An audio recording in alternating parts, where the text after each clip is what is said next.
There we go. Hi. Oh, I'm so low. That's no ball. That's why I'm lower in the chair. Gotta make an adjustment here. I guess you can even see the ball in the background there. I just decided shortly before going live that I didn't feel like riding the ball today. This feels like a really laid back, easy weekend for me. I don't have a whole bunch of work to do for my clients. I'm just thinking, oh, this is just going to be nice. So I said hello to a few people in the chat. I think I covered everyone that had showed up at that point in time. But then when it got down to the wire, close to having to go live, I had to start pressing buttons and stuff. So a few more people have come into chat since I turned my attention to the famous buttons. Let's see, who did I miss? I don't think I've said hello yet to Jeff Ryman, Dan the Man, hi, and DDT 2005 from Panama, Darren Gilholm, Rick Hubbard, I don't think I'd said hello to yet, Gary Weisenberger, hello. And I think all the others, oh, Catherine Anna Hauserman's here, hello, and John Aloy Sr. And I think that covers everyone that I haven't caught up with in chat. Well, let's see, I got to turn the other camera down too. See, the right thing for Zoom sessions or for any kind of video, it's a little bit headroom, chin's close to the middle of the screen. And Alex says he's waiting in Zoom, and I'll come to you pretty quickly here. And RM started off, I think RM's name is Robert. I think I learned that from Ken's channel. RM at $9.99. Thank you so much for starting us out with some greenery to pretty up the scenery around here. Green money. I guess not everybody's money is green in other countries. It's green here. Yeah, let's see. Anything else I need? Video and audio, DVR. Good. Gary, thank you. You're on the ball. Here's the watch. Going down on the table. Now, we haven't had to have Gary or Aaron text me to bring my attention to something for quite a while since we have activity in a Zoom session, but still, I'm putting the watch down because it bangs on the desk. And this microphone, listen to this. It just picks up everything. You can hear my well, let's see, where I shoot at my fingernail, just on the desk. That comes through pretty loud. Catherine is asking everybody to like the video. Thank you, Catherine. Rick Hubbard comes in with $5 lira. I guess that's. Do you use the word dollars in foreign countries? And I think lira. And then RM, there's another $19.99. Wow, thank you. Yes, you need all the help you can get with Blackwatch. I have to be paid to put up with Blackwatch. Is that the insinuation there? Oh my gosh. Speedy C, hello. Let's see, they're coming in more. Dom Long, hello to you, welcome, glad to have you aboard.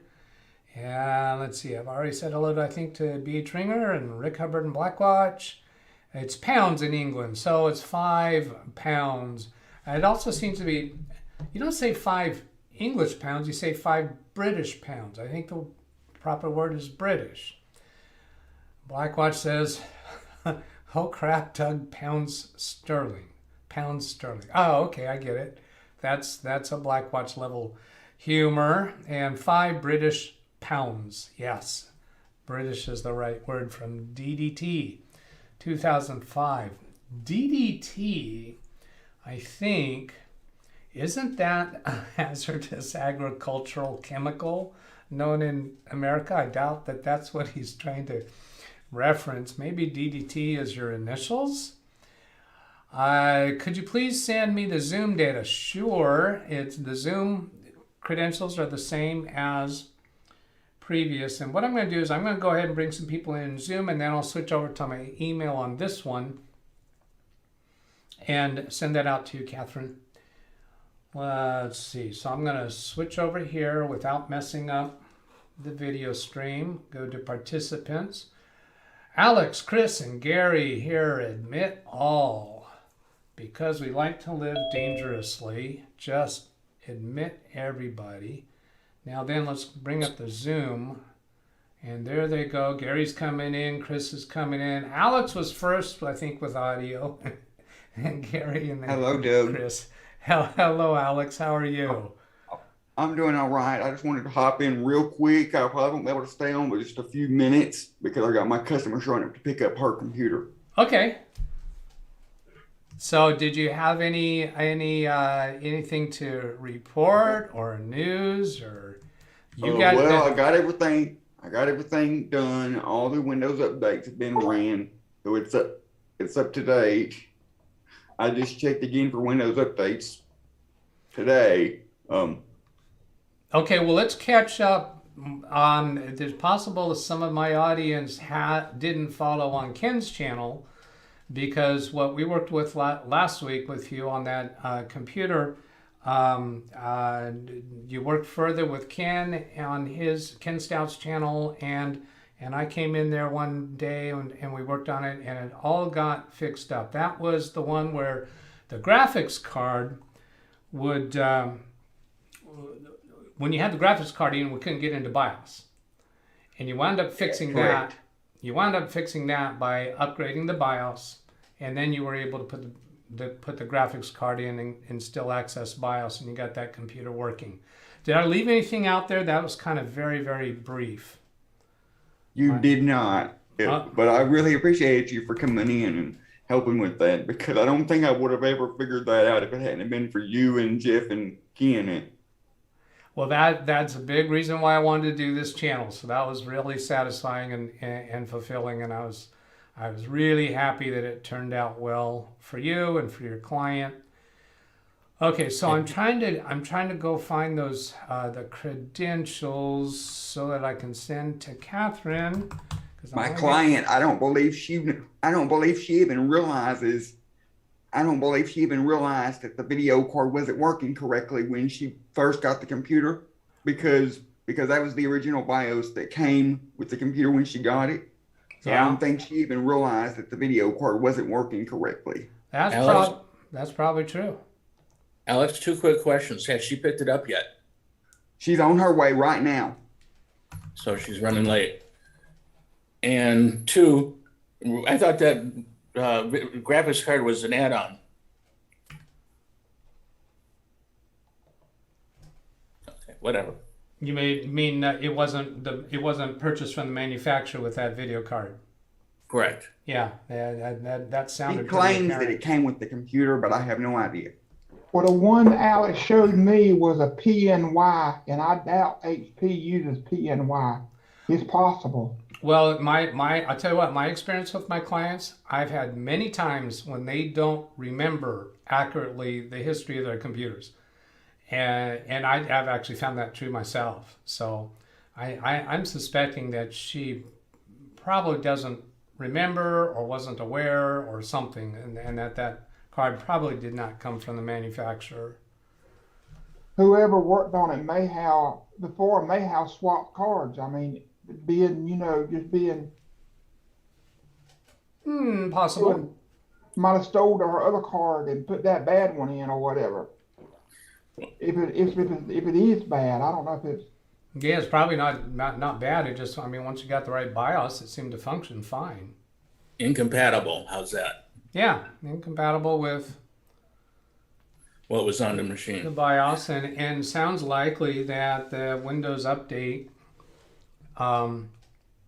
installed an update, a BIOS, perhaps an updated version of BIOS that maybe encountered the conflict. We never really were able to see that there was a BIOS upgrade because Alex wound up reinstalling Windows from scratch. So we couldn't go see the update history. I couldn't get into, I tried, but I could not get into her old Windows install. I was just. I think we still could have, I think we could have done that. And I was hoping to have an opportunity to do that. But by the time I got back in contact with you, you'd already done a fresh install and the client bought into that. You said that she she wanted that at that point. So it wasn't worth trying to go back and get the old drive running. But I think it still could have, that we could have accessed it. I don't know that for sure, but I don't think you tried the things that I had in mind for trying. So we'll let go of that. She and did tell me, move she forward. did tell me just today that she did want the old drive. She did want the old drive back, and I told her I never took it out. It's just connected. But I would recommend that she not plug it in, because if you plug it in, it'll mess with stuff, you know, as far as the bootloader and stuff like that. Yeah, I might try to boot from it. Something else that could have been done, I don't think it's highly important, would be, and I've done this before, putting a new SSD in, an operating system, so forth. The old drive, if we've got all the data, if we know we've got all the data off of it, then it could be reformatted just as a storage drive to store excess content. Sorry. How is she going to get the data onto the SSD #1 drive that you have? From the Mac, I'm going to show her how to mount the Mac and Reflect image in Windows, so that she can copy the data from the Mac and Reflect image onto the SSD I've got in there. But won't that cause the same problems if you left it hooked up? I'm sorry, I was just clicking on things to let Jeff in. Say that again, what? Well, you guys didn't leave the second hard drive hooked up because it may cause boot errors. Well, if she's going to hook it up to get to her data on the second drive, won't that cause boot errors?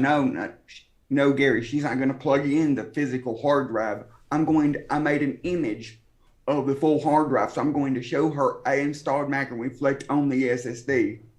And where's when I the installed image? Windows? So I'm going to show her how to mount the image that I made So inside that of. it's on the SSD drive.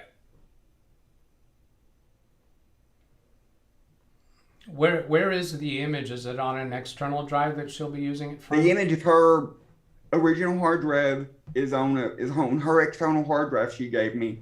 So I'm just going to show her how to mount that with Mac and Reflect in the new install of Windows. I put on there so that she can copy her data off, and because it won't be booting, because that image is on the external hard drive, it won't be booting to it, so she won't have any issues with that. Well, then my last quick question is, why don't you just ask her if you can format the second drive, and there'll never be any problem with it.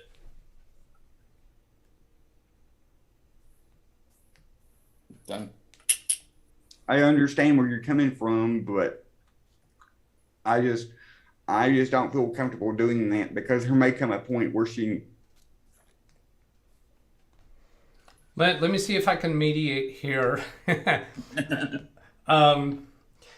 Alex, I think both Gary and I, and maybe some others, on the channel that have been interacting with you, see room for you to actually perform an even higher level of service for your client. But you did get the computer repaired, and it's ready for her to pick up. And I can accept that you just go ahead and do it the way that you have come to at this point. And I think we're all anticipating that you're just going to continue growing in how you do things. But you probably could have, for those of us who have this opinion, it's not a probably, but we're saying that you should expect to be growing more, and you could have done more for her. But at the level that you're at now, you've done good. Agreed. Can we let it go at that? Gary, are you on board with that? Yes, sir. Yeah. Done with Alex. You're about 8 seconds behind right now on Zoom. We got an 8-second lag. Is that what you're saying? Oh no, it's on YouTube. I'm sorry. Well, You look funny. Your mouth's moving, but nothing's coming out. oh, because you're watching the video on the on YouTube rather than on Zoom. Yeah, I'm watching it now. Gotcha. Yeah. So you'll see audio sync with lips when you're watching on Zoom, but not on YouTube. The YouTube Yep. YouTube's fine. My lag is mistake. going to be a little bit behind. All right, so let's go see what we got going on in chat. Anything I need Hello, Jeff. here? Oh, Catherine's here. Hi, Catherine. Come back to Catherine. Hi, Jeff. Doug, Yes, I have a Catherine. question. Afternoon, whatever it is where you are. 2 o'clock. Okay, 2:15. Catherine's got a question. You stopped the stream last time at some point when you were doing the laptop. All I want to know, did it all work well? Oh, yes, the laptop, I think that was 2 weeks ago. Not last week, but the week something before. like that, yes. So that was a laptop with replacing the screen. And the part that I didn't do was the transferring her, what was it? It was something about doing a backup image and restoring. Was that right? Oh yeah, Yes. because it put in a new SSD. So yeah, Yes. I used another computer. I connected the old drive and the new SSD internally on another computer, and I did the image straight across from one drive to the other. Usually I do the image to an external drive and then restore it. This time I did it straight across, but then afterward I did an image from the SSD to my external so that I have an image on hand. Now here's the rest of the story that is important to report, is when I took that computer back to her. She tried it out a little bit and was thrilled with how much faster that it works.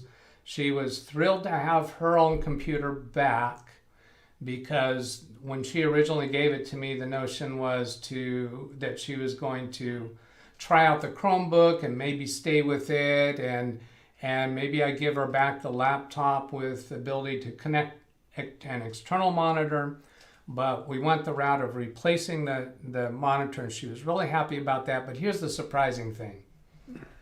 I asked her about what was her impression of the Chromebook that I had loaned her. And basically she said, it's okay. The screen's kind of small. I don't care for it that much.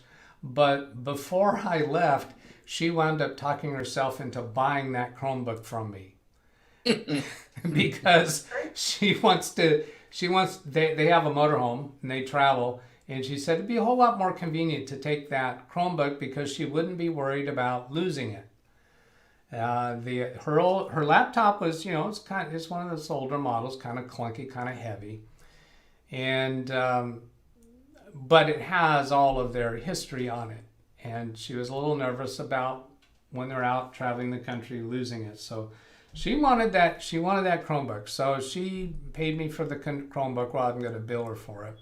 Now then here's the next thing about Chromebook. And Catherine, I know you're not going to enjoy this too much because you're not a fan of Chromebook. But I had bought 2 Chromebooks just to play around with them and see what they're like.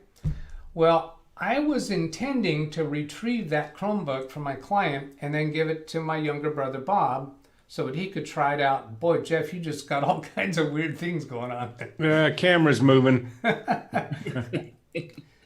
So I was going to loan it to my brother Bob so he could use it for our family Zoom sessions that happens on Friday evenings, and so she wound up deciding to keep it. So I came home and I opened the other Chromebook because I hadn't taken it out yet, and I set it up, took it to my brother Bob on Friday. That was yesterday. Yeah, yesterday. I said, here, try this and see how it works. And before I left his house, he said, I'm just going to go ahead and buy it from you. He gave me the cash. So the joke of it is I bought these 2 Chromebooks with nobody destined for it, and they were already purchased. I can't keep Chromebooks in stock. They're just flying out the doors. Now you need to order 2 more. I guess so. Oh, I'm surprised that you would suggest that, Catherine. I know you're not a fan of them, but they have their place. And so last night, Friday night, Bob, my younger brother, he was on Zoom with us, and he didn't have any glitches through the whole session. And that was a $112 Chromebook, refurbished from Amazon, but it looks new. So that worked out really well. Yeah. Is that true? Did he use the Zoom through the web browser, or did he use is there an app that you can download from the Chrome web store to? Yeah, the Chrome web store. And the way that I did that is I opened the web browser. Of course, on a Chromebook, the browser is Google Chrome. And I went to the address of zoom.us. And then I clicked to join a meeting.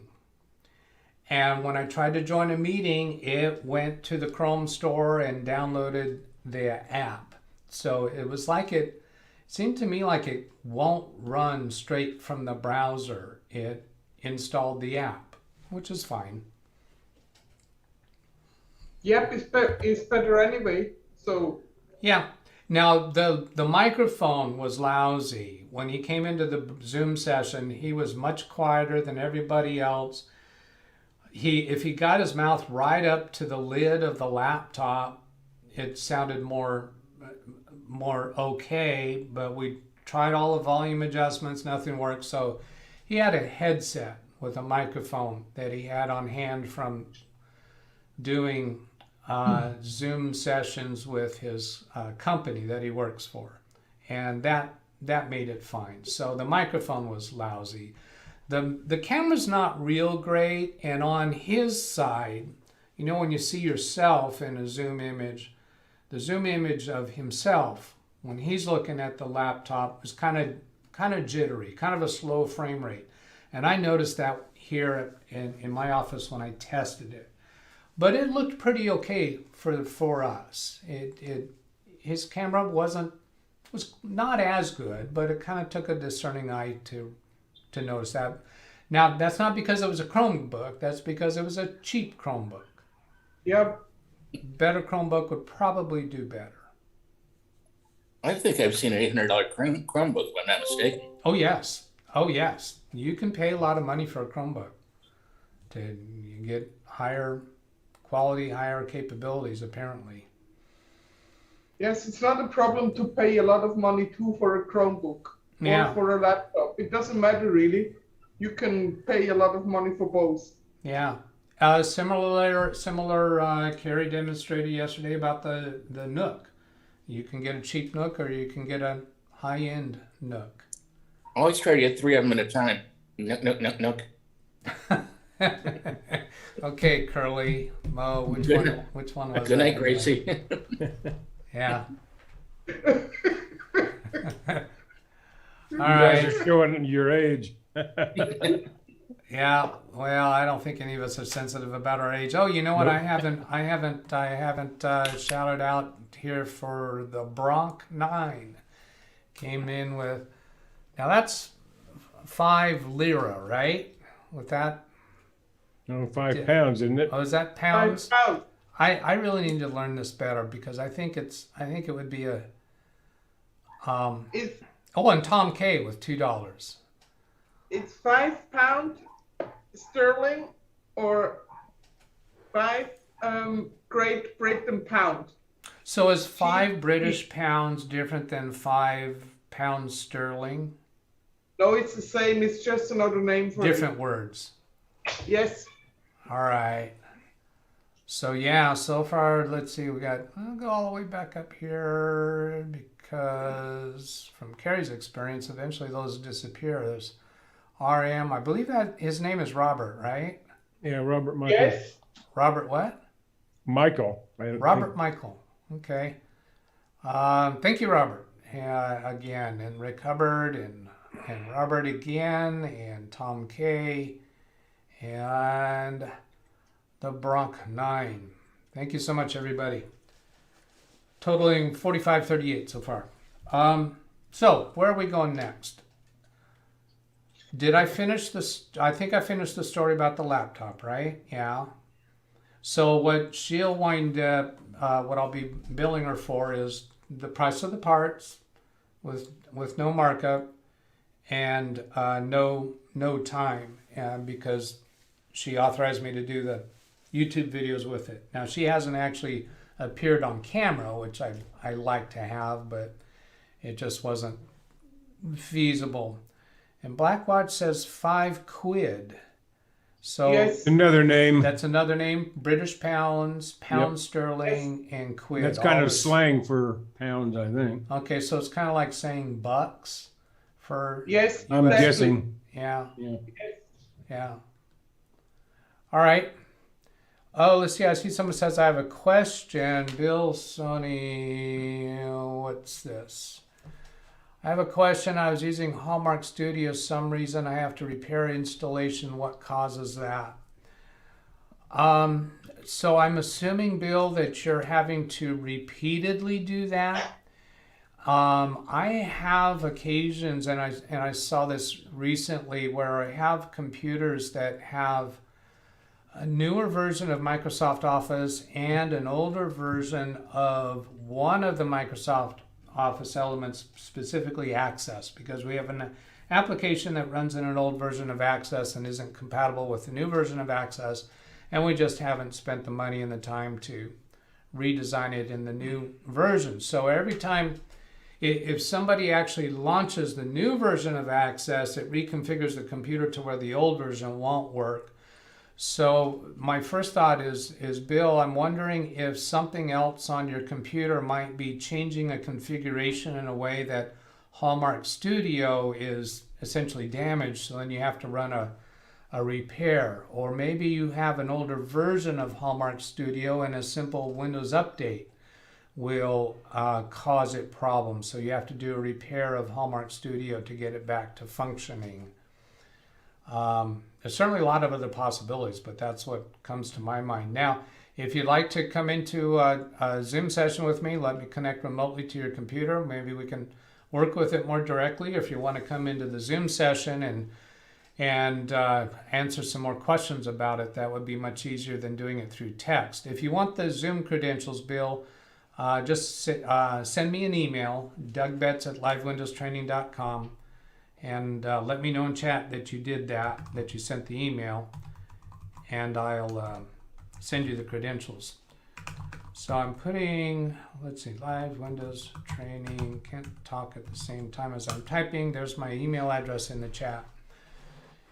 So you can ask for the Zoom credentials, or anybody else that wants to come in to the Zoom session and just hang out. Now, if somebody else has asked me a question or has put something in the chat that you want me to see, I'm not going to go through every chat item line by line. If you want to get my attention, use the @ symbol, and then let's see. I guess I can demonstrate like that. @LI. Once you've typed the first two letters, you can just click on the name of the person that you're trying to get their attention, and then type your message. All right. Now let's see. So here Chris did that. Put me in orange. Yes. Let's move this because I can't scroll that up yet. So what does he say? I know you saw Carrie's video yesterday. Fake SSD from Amazon. Do you think this is fake? tinyurl.com. Doug, 2 Yeah. terabytes for $35. Oh, is that what that is? Yeah. 2 terabytes for 30. Yeah, I think that's fake. Now, Yeah. I didn't get to watch the entire video yesterday from Carrie, so I saw part of the fake SSD, and I saw the part where he was disassembling it after he raised enough money to pay for that, and I saw some of the Nook, but I didn't actually watch through the whole video. Yeah, so I think Chris made up that link himself. See, if it wasn't from you, Chris, I would have been really reluctant to click on that. If it was from a troll, I wouldn't click on it. If you want a good deal, buy it from Wish. Buy it from what? Wish.com. Which.com. Wish. WISH. WISH. Oh, okay. If you like throwing your money away. Oh, so that's a high risk place to purchase, Yes. I guess. Yep. Yes. Jeff Ryman says to check my PayPal. Let's see. I'll go do that over here. Let's see. Can I bet that actually would that send me an email right away? I haven't got a whole lot. Yeah, I did. It came in through email. Yeah. $5 from Tony. Now, Jeff, so does that mean Jeff also sent something there? Yep. Yeah, there it is. There it is. Oh boy, here's a call coming in from Pacific Gas Electric in all caps. Let's see what they are. I think that was a band. Hello? This is a message from Pacific Gas and Electric Company. To hear this message in English, press 1. Para escuchar este mensaje en español, Hello, this is Pacific Gas and Electric Company, calling to let you know that your safety is our most important priority. To help protect the health and safety of our customers and employees during COVID-19, we have taken precautions to maintain the recommended social distancing of at least 6 feet from customers when conducting routine safety inspections of our gas meters. This important, mandated inspection work will take place in the coming weeks and may require our employees or contractors to access your gas meter, which is sometimes All right, that's enough. I guess that was a legitimate call. It was kind of weird because it was in all caps and it was misspelled. I was sure that was going to be a hoax. How did they misspell their own name? I'm going back and checking on that. Yeah, well, I guess it's an abbreviation. PACFC instead of the full word Pacific.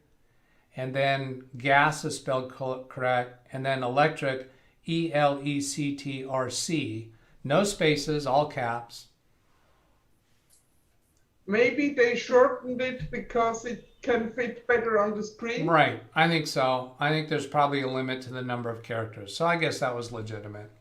They didn't I'll ask go for money ahead. or ask for anybody in the house. It's probably legitimate. Yeah. Jeff Ryman, thank you, $25 through PayPal. Then let's go see. All right, that's where Jeff said oh, here's some more orange stuff. Shorten link. And thank you so much for the response. Really appreciate it. So maybe that gave Bill some idea of where to go with that. Ken Stout, what is your guidance on, let's see, I got to keep in mind where that picture is. What is your guidance on what you put on a reinstallation of Windows 10 11? I put the things that mostly just what I know the client's going to want, but there is a routine of things that I do. I do Adobe Acrobat Reader. I do VLC for videos. I update the drivers from the manufacturers, of course, Windows updates. I take out the icons on the taskbar that I've never found a client uses, which means the Cortana icon, the task view icon, the Windows mail icon. I expand the notification area where all the little icons are in the bottom right corner next to the time. I expand that so all the icons show up there. I turn off all notifications. Depending upon the circumstances, I turn off fast boot, and which is the hybrid shutdown is what I'm wanting to get away from. What else? Then I'll put on whatever software they're going to use, such as Microsoft 365, or if they're going to use something else, and just put what they're going to use. I do pretty routinely install Chrome because that's pretty commonly used still. If they have a current computer, I'll use Fab's Auto Backup to back up their profile from the old computer and restore it to the new computer. If I have their Wi-Fi credentials already for the Wi-Fi in their house, I'll pre-configure that so that they can just turn it on and it just works. I'll take off icons from the desktop that don't need to be there, like the Adobe Acrobat Reader. I'll remove that icon from the desktop because they don't need it there. I'll turn on the display of extensions in File Explorer because I want them to see extensions when attachments come on emails, I want them to see the extension there. If you have hidden hide extensions for known file types, then they could get a bad attachment coming through that has an actual exe extension or something else executable. So that's just kind of rambling off the top of my head, Ken. That doesn't cover my checklist. I've got a checklist that I work from. I just go down the checklist. Sometimes I'll skip a checklist item for a particular person for some reason. Then continuing. The link I posted has a green and white label like a Western Digital green. See, I didn't actually go to that, did I? So I'll come up here. Here's the link. I'm going to right click, open a new tab, and come here. So 2 terabyte high speed. So one of the things that Carrie pointed out is look for the manufacturer. This has a 3-year protection plan available from Square Trade. That's funny. Located in China, so coming from China. PayPal credit.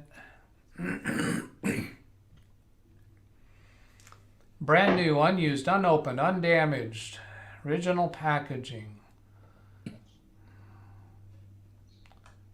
Brand new solid state drive, SATA 3, 2 terabyte, 2.5 inch. What? Wait a minute. Oh yeah, that's a SATA SSD. It's not what Carrie was showing was an external. What else do we see about it? Push auction? Oh, this is eBay.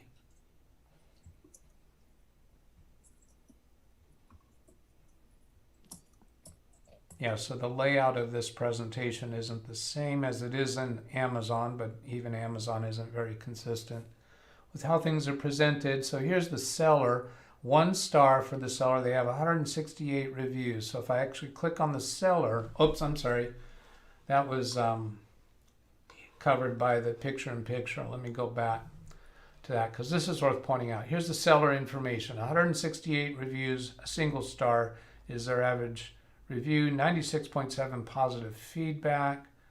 Well, I don't think that means, I'm not sure if that means 1 star review. What does that mean? Ratings, items as described. So 171 says the item is as described. Are these all high ratings? 175 positive, 2 neutral, 6 negative. Now, the way these, you can purchase ratings, you can purchase reviews when you're a seller to get fake reviews. So that's a possibility. Based in China, has been an eBay member since May 21. That's not very long. So Carrie was mentioning 1 terabyte for $100, right? But is that just external or is that across the board? I don't buy near as much as he does. I don't have a drawer full of. Well, I think Carrie said it didn't matter internal or external. That was kind of a round number. Oh, okay. Here, I do have a drawer full of USB thumb drives. It's just a much smaller drawer. Doug? Yes. I will guarantee you, I know for a fact at work, we can't get chips at that price. So yeah, I don't. This is 2022. You can't get those chips. Now, when we say fake, define the word fake. I mean that one that Carrie ordered, he did actually get something that looked like the photo that was on the listing. If it's real, it might have 120 gig. And you can write to the NAND and change it, basically the BIOS of the flash drive. Now, I was wondering, is it possible that the way they fake the two terabytes on that one that Carrie was demonstrating, you know how storage media and even chips, and when you go read about how even SSD works, they have essentially layers and columns, and they break up the components in grids, and depending upon the quality of the chips, they can break them up into smaller and smaller categories. So a tinier portion of microchip material, silicon, we'll say, can hold a consistent charge value. And if you have lower quality chips, you could still break it up into those tiny, tiny size, but the likelihood that it's going to retain that electrical charge is far diminished. So I'm just speculating, brainstorming here.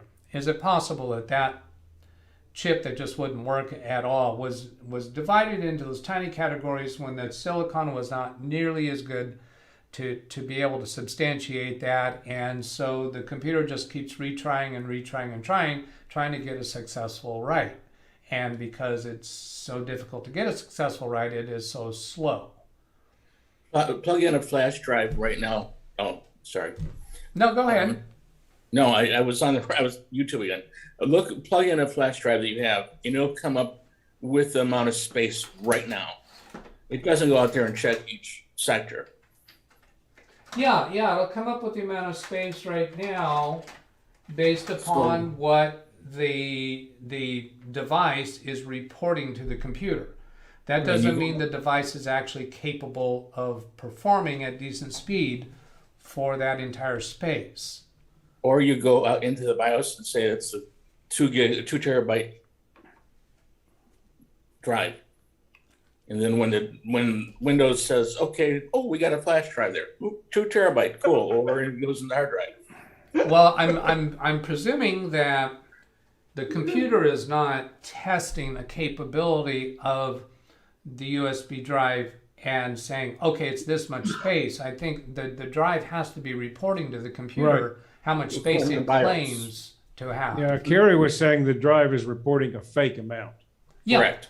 Well, it's reporting the amount that it was configured to report, but it's not actually capable of performing that is what I'm theorizing. And you know that when you overclock a computer, the people who do overclocking, one of the things that we're told is that there's this, they call it the silicon lottery. Is the silicon in your computer capable, how much is it capable of overclocking? And so people who do overclocking, for any computer they want to overclock, they have to try it. They try overclocking it and see where that computer performs, because there's this thing they call the silicon lottery. Is your silicon good enough to overclock, to run faster than what the manufacturer has declared that it is reliably capable of? So could it be that there's a similar, or it seems likely to me that the similar concept works with storage, that we can see chips that have low capacity and a chip right next to it that has high capacity, and they're physically the same size. There's got to be a difference in quality of that silicon, and it's capable of storing data in tinier and tinier fragments within the silicon. And if you have you're saying you have 2 1-inch dies. Left one has, just saying it, 10 wires. The right one has 20, can hold more data. I'm saying that you got the 10 and they put in the BIOS that it can hold 2 terabytes. But the minute it goes to look for the 2 terabytes, there's nothing there, or very little. Yeah, so I think what you're saying is that when they try to go the further amount, it reaches like the edge of the world. There's no more media there, and that might be the way it is. I don't know. I'm speculating that that what they've done is they're saying that this chip with this physical size, although a responsible manufacturer would tell you that has 128 gigabytes capability, this fake manufacturer is claiming that that's 2 terabytes capability, and the way they accomplish that is they make tinier and tinier electronic grids on that chip so that the data, it's a voltage that's stored in those tiny atoms. I don't know what to call it. Cells. They have a word for each of those little compartments.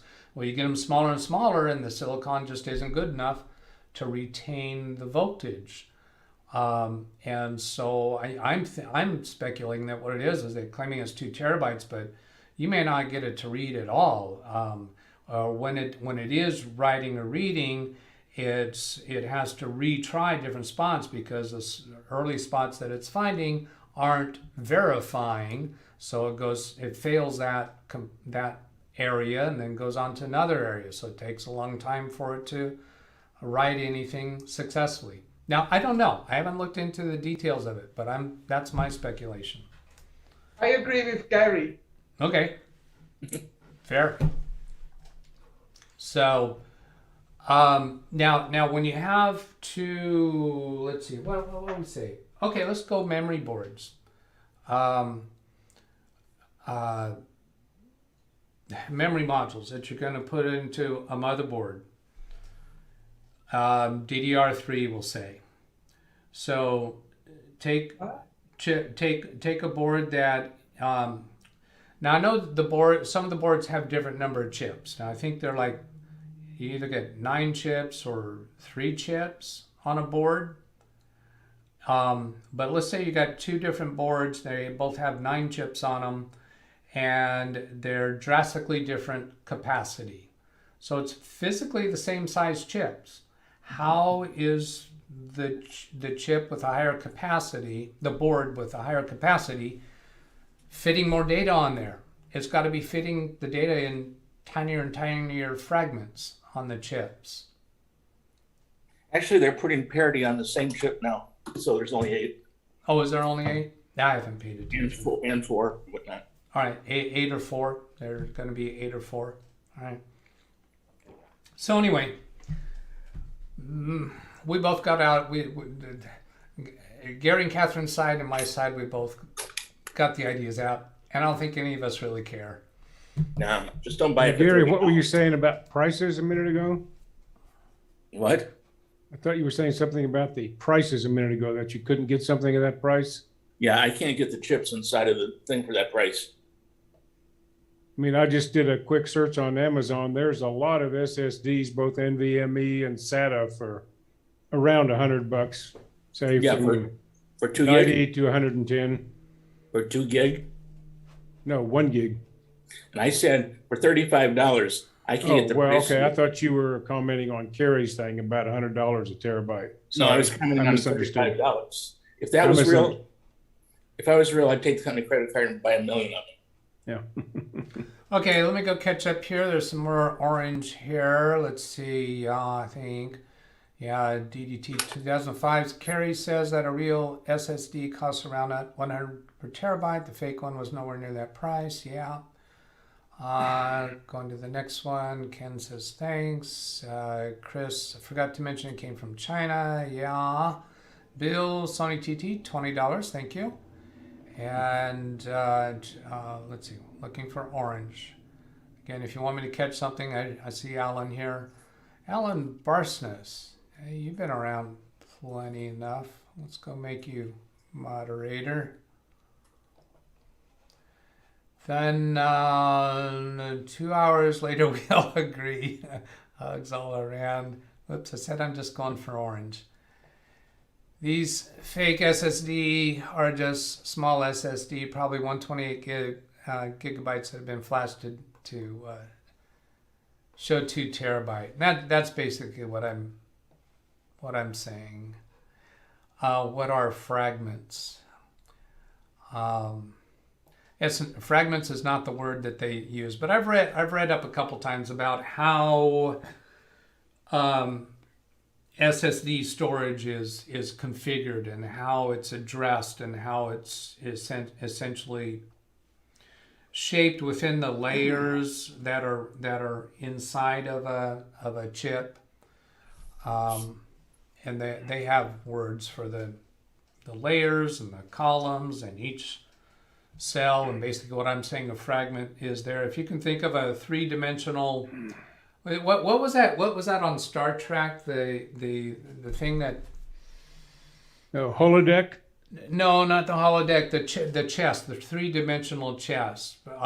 It wasn't chess, but there was a name for it. And what was it? The Klingons that played that that game. But anyway, they layers and rows and columns, and you get down to the intersection of any of those three elements, and that's what I'm describing as a fragment or a cell, maybe. All right. Does anybody have any extra interesting tech experiences this week to tell us about? One last my pain, whatever. All right. Is I got like 4 hard drives just in front of me, or SSDs, and they're all made in China and they're new. So they're from China and they're new. They're SSDs. Actually, I don't have a problem with. Oh no, sorry. I don't have a problem with things manufactured in China. There's a lot of product. There's a lot of fake stuff coming to us from China, and a lot of copyright infringement and patent infringements happening from China. But there's a lot of useful products too. Seagate and Western Digital are on the two that I'm talking about. Yeah, I mean, when a company gets big, they typically outsource manufacturing to China or other countries where labor is inexpensive. Didn't Seagate do a lot of assembly when in Thailand years ago? Probably. I don't try to keep all that. Well, I'm just fresh in my remembering mind, what I but read yeah. on the boxes of discs I used to see at Costco. Parts from China assembled in Thailand or something, or the other way around. I don't remember. Third world countries that should pay a lot of money to their employees. Yep. Yeah.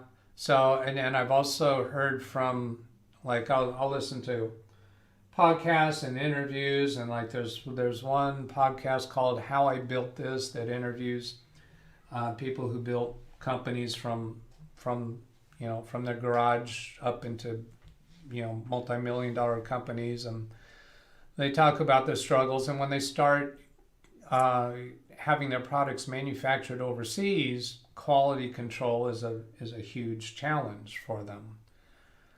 They'll become a customer of a manufacturer overseas that produces products for lots of different name brands.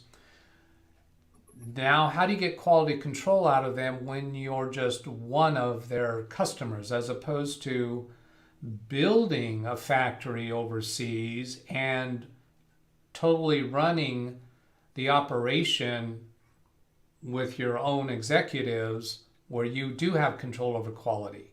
But if you're just hiring out the production of your product to a country overseas, it's really difficult to do quality control. So I've got the chat screen over here, and I'm just watching for oranges to come up. I'm not necessarily reading every comment there. So again, in chat, if you want to get my attention, you got to hit me an orange. All right, so back to my question. Anybody have anything interesting, technical today? What is that? Well, now, what is the? How is Ken Stout calling me on the phone? Is this a fake? Somebody's calling me claiming to be Ken Stout. Should I answer it? I'm gonna move this along, he says. All right, we'll see. Tom's Bar and Grill, what you need? Hey, Doug. First time caller, long time listener. Hi. Thanks for the call. What's your name? Was that a troll? No, that was Ken. It was Ken. That's not my question. Was it a troll? Oh yeah. Was that Ken trolling? So he says he's going to move this along, I see in chat. I guess that's what the phone call was. Oh, look at this. Can you believe this? What is this? What's going to be this time? Pacific Gas and Electric. We've detected your PC is infected. Hi, Doug. We need to Long time connect. listener, Second time caller. Congratulations. You're I've where? been sitting here debating doing that for about 15 minutes. I thought, you know what? I'm just going to do it. Get this show going. All right. How do we get this show going? What do you want to see happen? You're asking me? Yeah, I'm asking you. Oh man, You're I the feel honored and privileged. you're the successful YouTuber. Oh yes, yeah, I am. All right, I'll let you go. Back to the tech stuff. All right. Thanks. Bye. All right. Trolls. All right. Back to, tech. Oh, Jeff's got a tech talk background now. Well, he said back to tech stuff, so Yeah, tech stuff. although I don't have anything to say. Oh. I had a little story that I did mention about the, did I tell you guys about it or did I tell my brothers about it? I don't remember. I told you about the Chromebooks that I had that people bought, but I had a client of mine call that his wife bought a Chromebook. She has an all-in-one computer on her office desk upstairs in their home. She has a really nice laptop that I help them with that she uses around the house. She connects to her husband's business to do transcription work or proofreading work of medical records, something like that. And then she bought a Chromebook from Best Buy or Walmart or something. And called me saying, hey, when you're out this way, can you come by the house? We need help with this Chromebook. And I said, well, you got an iPhone, right? We got FaceTime. Let's just turn FaceTime on and see if I can help you now instead of coming over. I'm really glad I did that because it was pretty simple. So they were setting up this Chromebook, and when you set up a Chromebook, you have to log in with a Google account. There is no, I don't have an account. You have to log in with a Google account or create one. So, but before you can do that, you have to connect to Wi-Fi, and that's where they were stuck at. And they're saying, here's the Wi-Fi that's at top here, but we can't. No, actually, that wasn't what they're saying. Their Wi-Fi wasn't listed, and all they needed to do was scroll down, but they couldn't see a scroll bar. Well, it turns out that you have to move the mouse over to the right-hand side of that column before the scroll bar appears. So I had them do that and then scroll down. Then we found their Wi-Fi connection and put in the code and made that fine. And then we came across having to do the Google account. Hello, Ken. I'll come to you in a minute. The Google, you have to have a Google account. And so we start trying to put in her Google account. And she says, wait a minute, can we create a new one? Because I don't want this computer to have any of my data on it. I want to use this computer when we go travel. I don't want to take the nice laptop when we travel because it has all my stuff on it and it's expensive. So I bought this cheap Chromebook to travel with it. Now that's very similar to the story I told you earlier about the woman that repaired her screen. This is a different person wanting the Chromebook for the same reason, for when they travel. So we created a brand new Google account for that. So it doesn't have any bookmarks, doesn't have any of her passwords, and that's the way she wanted it. Now, the point of the story was the value as a technician of saying, of connecting to the phone's camera somehow. In the case of iPhones, we had FaceTime because I was able to solve the problem rather easily. If I drove out there, went to their house, and then found that all we needed to do was scroll down, that would have been a waste of a trip. Yes, but you maybe get some cake and coffee if you go over there. Yeah, and I might catch COVID too. Yeah, that's not like a possibility to be included. Yes. Yeah, well, day. I'm face to face with these people plenty enough, but you have a point there, Catherine, that it is good to get face to face with customers on occasion. So Alexi Dusty Bin is an LOL about something there. Was that about chat going back and forth, or was that from my story? I don't know. Now, Blackwatch, Doug is driving down to the Big Beast build. Thought he would fly. What? I don't get that. All right. Anyway, back to Zoom. Anybody else got a tech story from this week? Question. Yeah. I don't know if you remember a while back, I mentioned my daughter-in-law had a laptop that 3 of the 4 USB ports stopped working and they were just going to get her a new one. I just offhandedly said, I'll take the old laptop if I can get it. Really didn't think it'd go anywhere. I probably will pick that up next week when we're over in Indiana.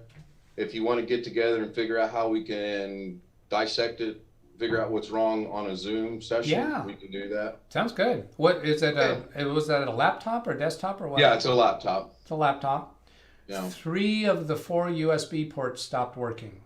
Right. What she said was the battery needed replaced. It's an internal battery. They worked prior to the battery being replaced. Once the battery was replaced, only 1 USB port worked. Loose wires, I'm Loose- guessing. Yeah, loose wires. Or can store. Yeah, I mean, I don't know. I just thought maybe that might be something of interest. Yeah, certainly.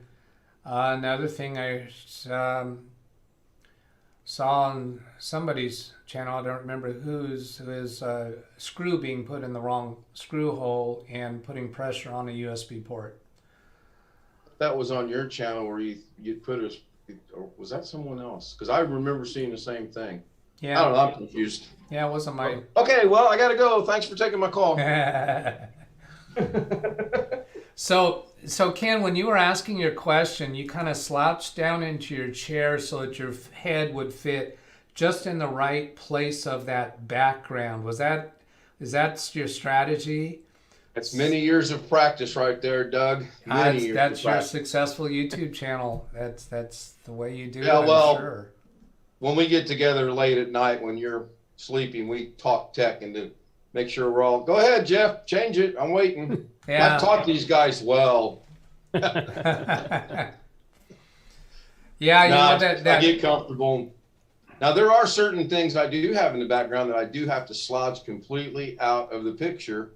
And being 6'4", and when I get down to the midget levels, that's painful. Well, like your mother always told you, if you keep doing that, then you will be that. So if you keep slouching down short like that, you will become short, right? I don't want to go down that road, but so they say. Okay, so here the Bronc 9 says, my Dell Inspiron will not detect Wi-Fi. I have to use a dongle. Okay, so here's a couple thoughts there is, if it's an older Dell Inspiron, it might be that it doesn't have the Wi-Fi, the type of Wi-Fi that you have in your home. Because the newer Wi-Fi's, older Wi-Fi devices may not be using the same. I'm totally drawing a blank on what the different names are of Wi-Fi protocols. A, B, G. Yeah, there you go. Thank you. N, The A, letters. C, A, X now. Yeah, so that could be a piece of it. I've seen that be a part. It's possible that you might need a driver update for the Wi-Fi device in that Dell. So have you done the Dell device updates as a possibility? Here's Catherine asking which Dell model and the service tag number. So if you'll give her that, she'll do a little research on it and see if she can find a common complaint among people and a solution for that. She's doing that kind of research. Then what else? When he uses a dongle, well, the dongle would have the higher level of Wi-Fi capability. So that would be a reason why that's working. Any other thoughts? Jeff? No, I was going to say, I have an Inspiron has a similar issue. It will not connect reliably either over hardwire or Wi-Fi. Either- Sometimes it'll work and sometimes it won't. I'm thinking about replacing that little Wi-Fi card that's inside, the little one that just goes in that little slot. right? You can did get one of s- those for, I don't know, $20 or less. Did you say it also won't connect reliably with Ethernet? Yes, neither one works well. Okay. And the Ethernet is in the motherboard, so the only way to fix it is with a dongle. But I have a good Wi-Fi signal here in my office. So if I replace that other little, I'm trying to see if I can get it working. It's an older one, still runs Windows 10, but let my grandson have it if I can have it working again. I have a newer laptop I'm using myself. Okay, well, I'm not sure if this would be, it seems to me like it would be a fairly easy thing to do an image backup of that drive and then do a fresh install of Windows 10 and see if it performs more reliably. So that would be testing to see if there's something in the operating system or drivers that are Yeah, that's a thought. causing a problem. Yeah, I can do that. Because otherwise you're kind of throwing darts trying to find what the problem is. And it seems like the reason why I went to the operating system is because it seems pretty unlikely that both your Wi-Fi and your Ethernet devices are defective at the same time. So if it's some kind of a networking issue with the operating system, then that's where the idea of making the image backup, Yeah, do that's a fresh thought. install, and see good if thought. it works Thank you. better. Catherine, were you adding something to that? Yes, I have the same question for Jeff's Dell Inspiron model or I have to- service. I've got it locked away in a box someplace. Oh, Yeah, so Okay. I've actually, I mean, I can go to Dell's website and see if there's any newer drivers, but usually Windows Update takes care of drivers reasonably well. yeah, but it won't fix some kind of system damage. Oh, no. Yeah. Anyway, So- thanks for the thoughts. Yeah, Try that. yeah, Doug, yes. just thinking real quick, how long has it been the Wi-Fi not worked? I mean, is it something happened, battery update or new program? How long has the Wi-Fi not worked for? The Bronx. There's both Jeff, No, Was the that- other fellow. and I think he's referring to the other one. And who was it? I'm sorry. Bronx Bronx, Nine. The Bronx. 9. Yeah, the Bronx 9. 9. So yeah, so that's a question to you, Bronx 9, is how long have you had that problem? Did it used to detect Wi-Fi fine and now it's not? And the Bronx 9 is at 12:01 p.m. If you turn on timestamps, you'll see the 01, depending on where you are in the world, the hour will be different. And then the next orange, yeah, that's Catherine asking about service tag. Oh, the Bronx 9, 4 years old. Here's the serial number. So, Catherine, I think you probably already picked that up, didn't you? Catherine, do you see that service tag in the chat? Yes, I've seen it, and I already found the link for the service manual too. Okay, great. So I just put in the link. Yeah, now this is another thing that here is John Lewis. If the antenna wire comes off inside, it will not work. Well, the antenna wire goes through into the lid. So there's also the possibility with lids opening and closing that the antenna wire isn't very good, is degraded, is even broken. At the very least, frayed. Pardon? Frayed. Frayed, yeah. Matthew Barnes, hello to you too. Ida, if his old Wi-Fi button is off for airplane mode, yeah, that's so good piece there. Bronx says it will not detect Wi-Fi. So do you get the Wi-Fi icon in the notification area down the bottom right corner of the screen, or is it like the Wi-Fi is actually turned off? Because some laptops have a physical switch somewhere on the laptop, It could be around the sides. I've seen them on the front edge. I've seen them on the function buttons for disabling Wi-Fi or putting it into airplane mode.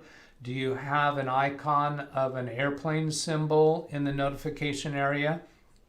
So that's good, Ida, to add that comment. Then the next orange, it works okay on Ethernet. Okay, so that takes care of all the orange. Chris says try to get really close to your router. That would be a good suggestion if the Bronc is actually able to see his SSID show up in the list of Wi-Fi's, and he hasn't actually given us the specific information yet. And then Catherine's giving the link here. Let's see. And Chris also has a link there.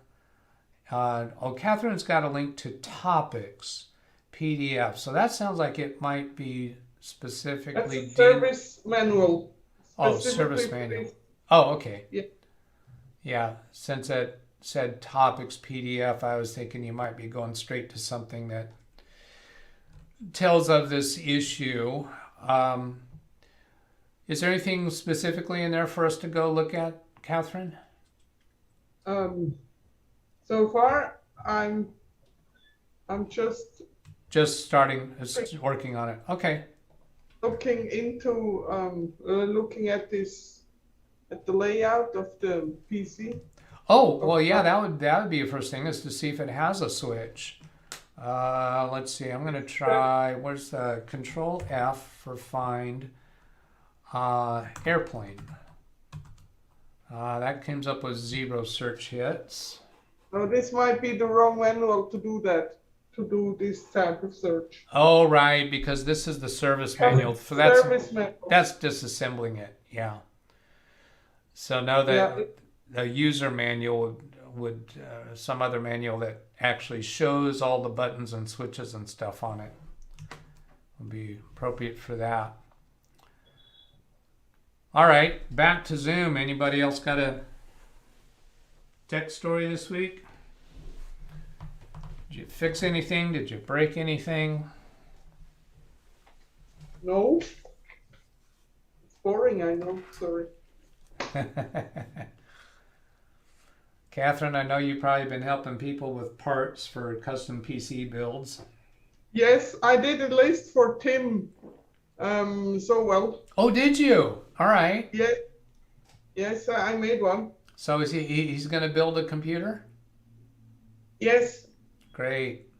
Yes, and I made the list for him, and he's super happy with it. So now he just has to see that he can get the parts. All right. But when he buys them, it's up to him. But of course, if he has any questions or something like that, I'm always here to help. Yeah. Did that parts list include a graphics card, or is he going to use internal graphics? I put one in, but it's still without price because it was just released. It's an NVIDIA 3050. I know it's not much, but hopefully this GPU at some point will be available, and also at a normal price, because I don't think it's interesting to use it for other things like mining. Yeah. If you know what I mean. Yeah. I think that one has 16 gig on board. That graphics card. Yeah, they're putting it above the 3070 from what I've read. Yeah. And but he wants to use the system for doing photo editing. Yeah. Yeah. Yeah. But Catherine, I'm sorry. No, go ahead. I was just going to say, Catherine, you can get any part you want as long as you can afford it. Yeah, but yeah. I mean, yeah. Graphics cards over $500 are now $2,200, but you can get them.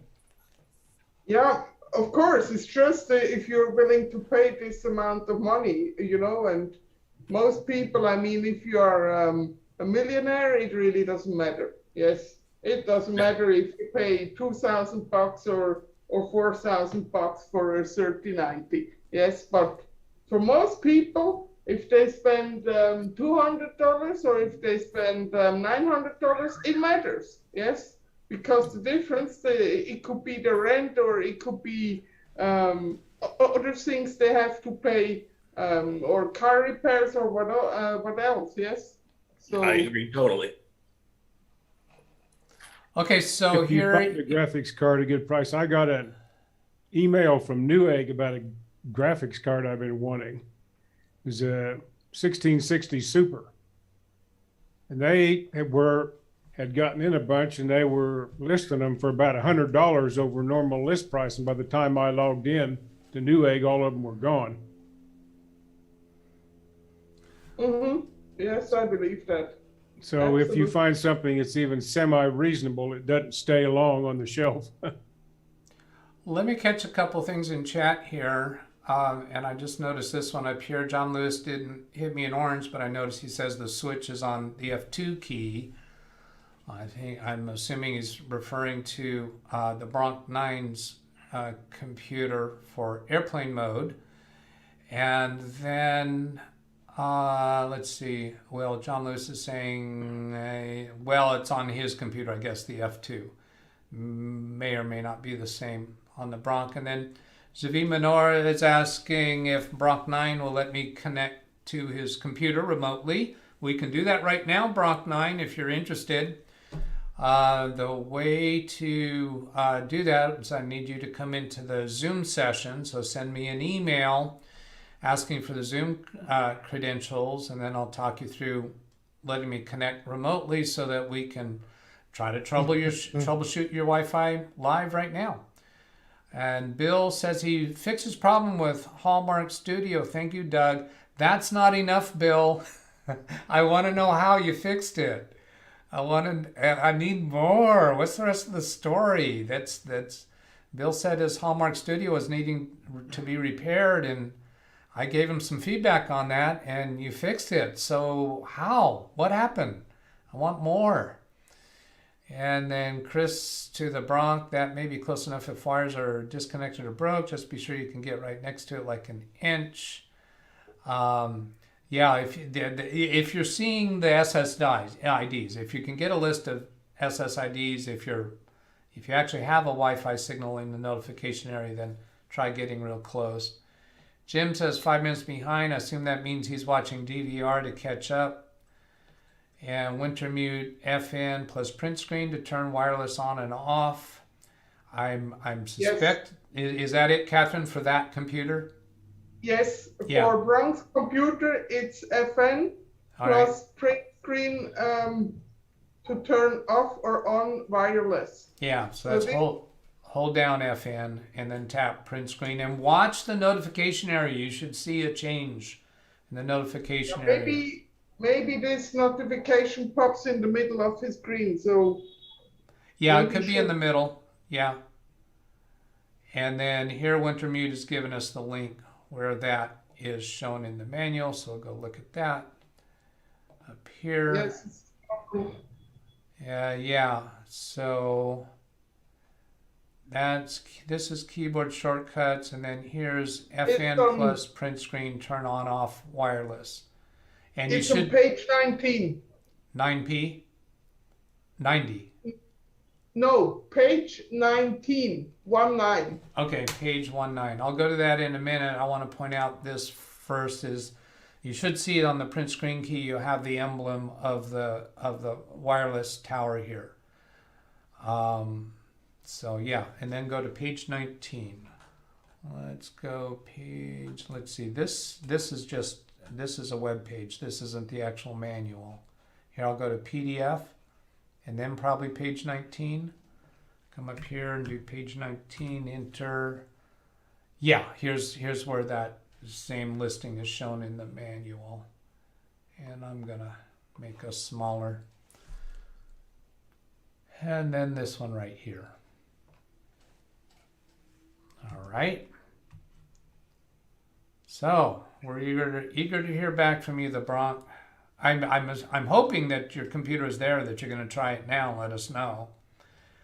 Greg Guy says hello. Hi to you, Greg.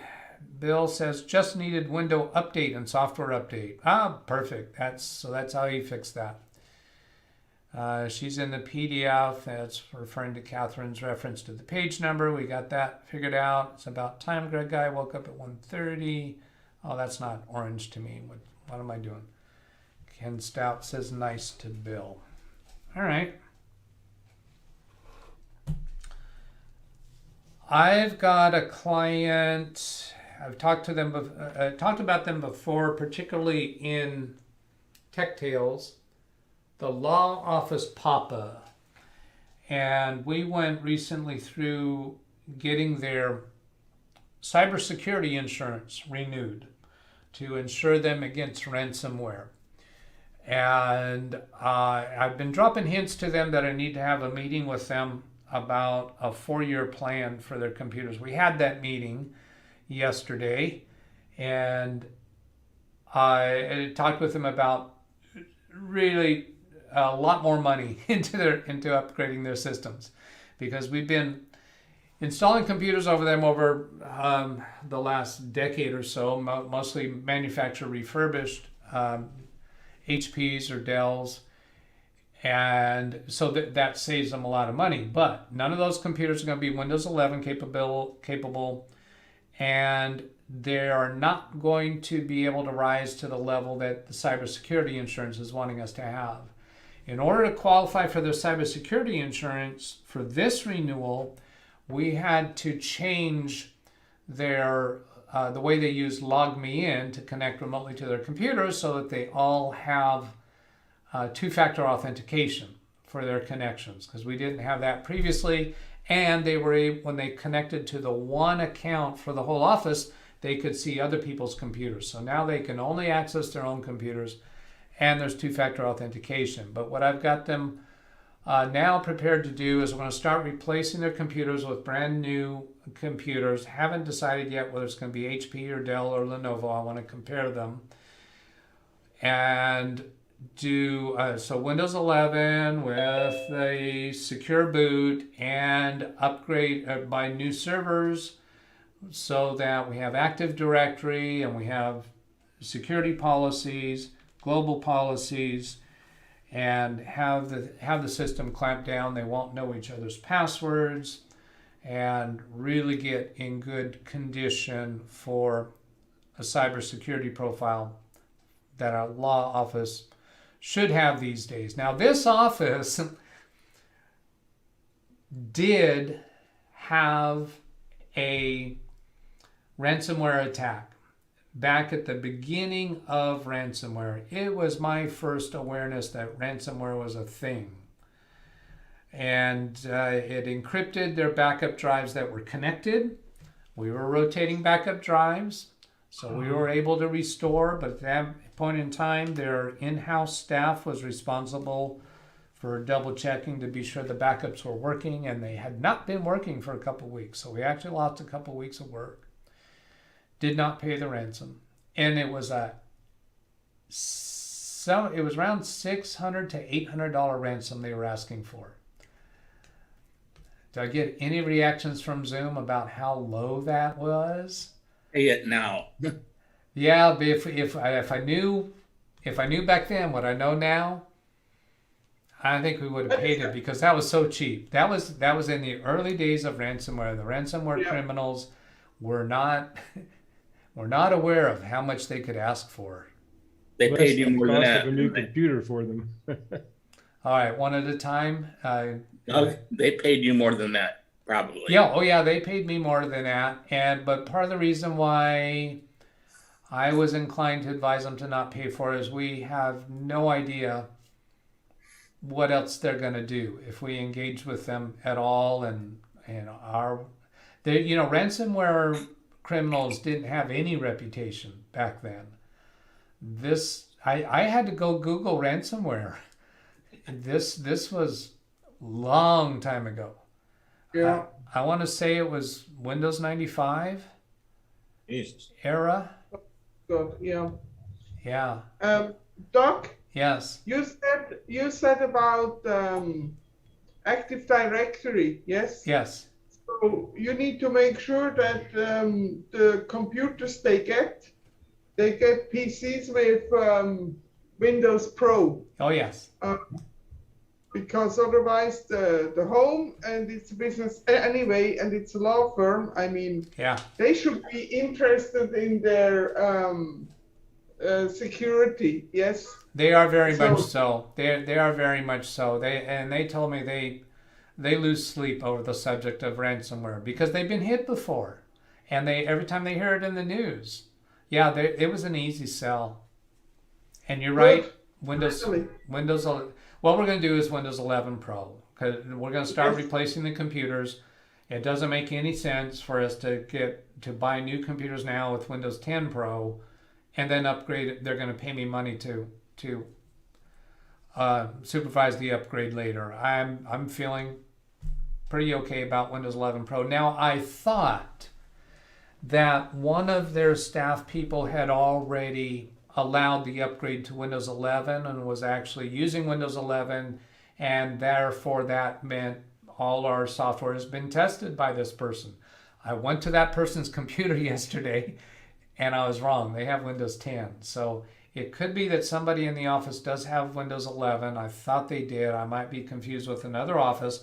Of course, we know that I do get confused. If they don't, if nobody has it, then I think we'll just go ahead and buy. There's one person, one of the senior attorneys actually needs a new computer. And it's not an urgent issue. And assuming we're going to order new from one of the major manufacturers, the thing I like about that is I can go customize it. I can go get the computer precisely the way we want. Now, I compared this with Amazon, buying from Amazon the same equipped computer. Now, I couldn't find the computer with the same equipment that I wanted on Amazon, so I did a comparison on HP's website in this case to compare the price, and it turned out HP was significantly higher for the same equipment, but that was an equipment that we weren't going to make use of. It was not appropriate. We don't need a dedicated graphics card in a law firm. So that when I went to HP's website and configured the computer the way we could actually utilize and make use of, I came up with a price that was the same in the same ballpark as the one that was on Amazon, but it was differently equipped. And the thing I like about ordering from the manufacturers is I can get a whole bunch of the same model computer, whereas Amazon, I get whatever they have available at the time. And I am not even going to consider building computers for clients. No way. They're just not interested. I live for that stuff. What? I live for that stuff. Yeah, I know you do. This is 30 computers, and I don't enjoy building computers enough to do that. And by the time I charge them, see, Kerry doesn't charge much. Well, he doesn't charge for the time that the computers that he's selling through the channel and stuff. It sounds like he charges for his time when he's selling to a client. But I actually started my business with building computers. I was building what we called IBM clones. It wouldn't be fair to call them custom computers, but it was an alternative in those days to build a computer, because the only things we could buy in those days was IBM. There was also AST and there was Compaq, but there wasn't nearly the choices we have now. Yeah, you bought anything from IBM, this soaked you for $5,000 minimum. Actually, Yeah. Doug, Yeah. you probably couldn't buy IBM compatibles. Guessing the age they had micro-channel architecture back then, which wasn't compatible to their IBM models. Yeah, we called them IBM compatibles, but they weren't completely. We also call them PC clones, but they worked for what my clients needed,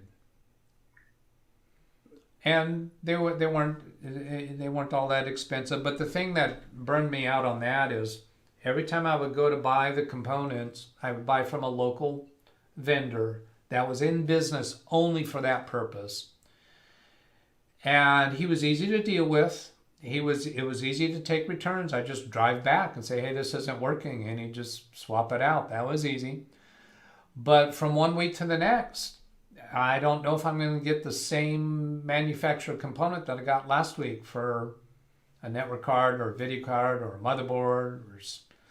That's not a problem if you're doing 1, 2, maybe 3 off. But if you're doing more than that, that's a problem. Yeah.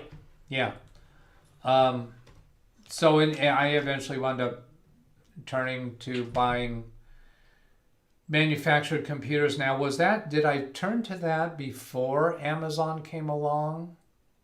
Oh, no, I know what I did is I was buying directly from Dell through their website. Yeah. And then I moved to HP when Dell burned me. And then when Amazon came along, I just... Yeah, but the one thing about Dell, HP, Lenovo, is they usually are pretty good at getting repair out to your office. I had a lot of very good on-site warranty repairs from Dell and HP. Didn't have much occasion with Lenovo because I didn't sell many Lenovos. But yeah, the on-site service I was very pleased with. In fact, my brother Stan, that you've seen on my channel, he's the one that's traveling in a van. He was actually a Dell repairman for a while. He was working for a company that contracted to Dell, and they would send him out to repair computers. And on one occasion, I had a Dell laptop myself that just continually was breaking the hinges. And on one occasion, when I called for warranty repair of the hinges, they sent him, my brother, to my house to repair the hinges on my Dell laptop.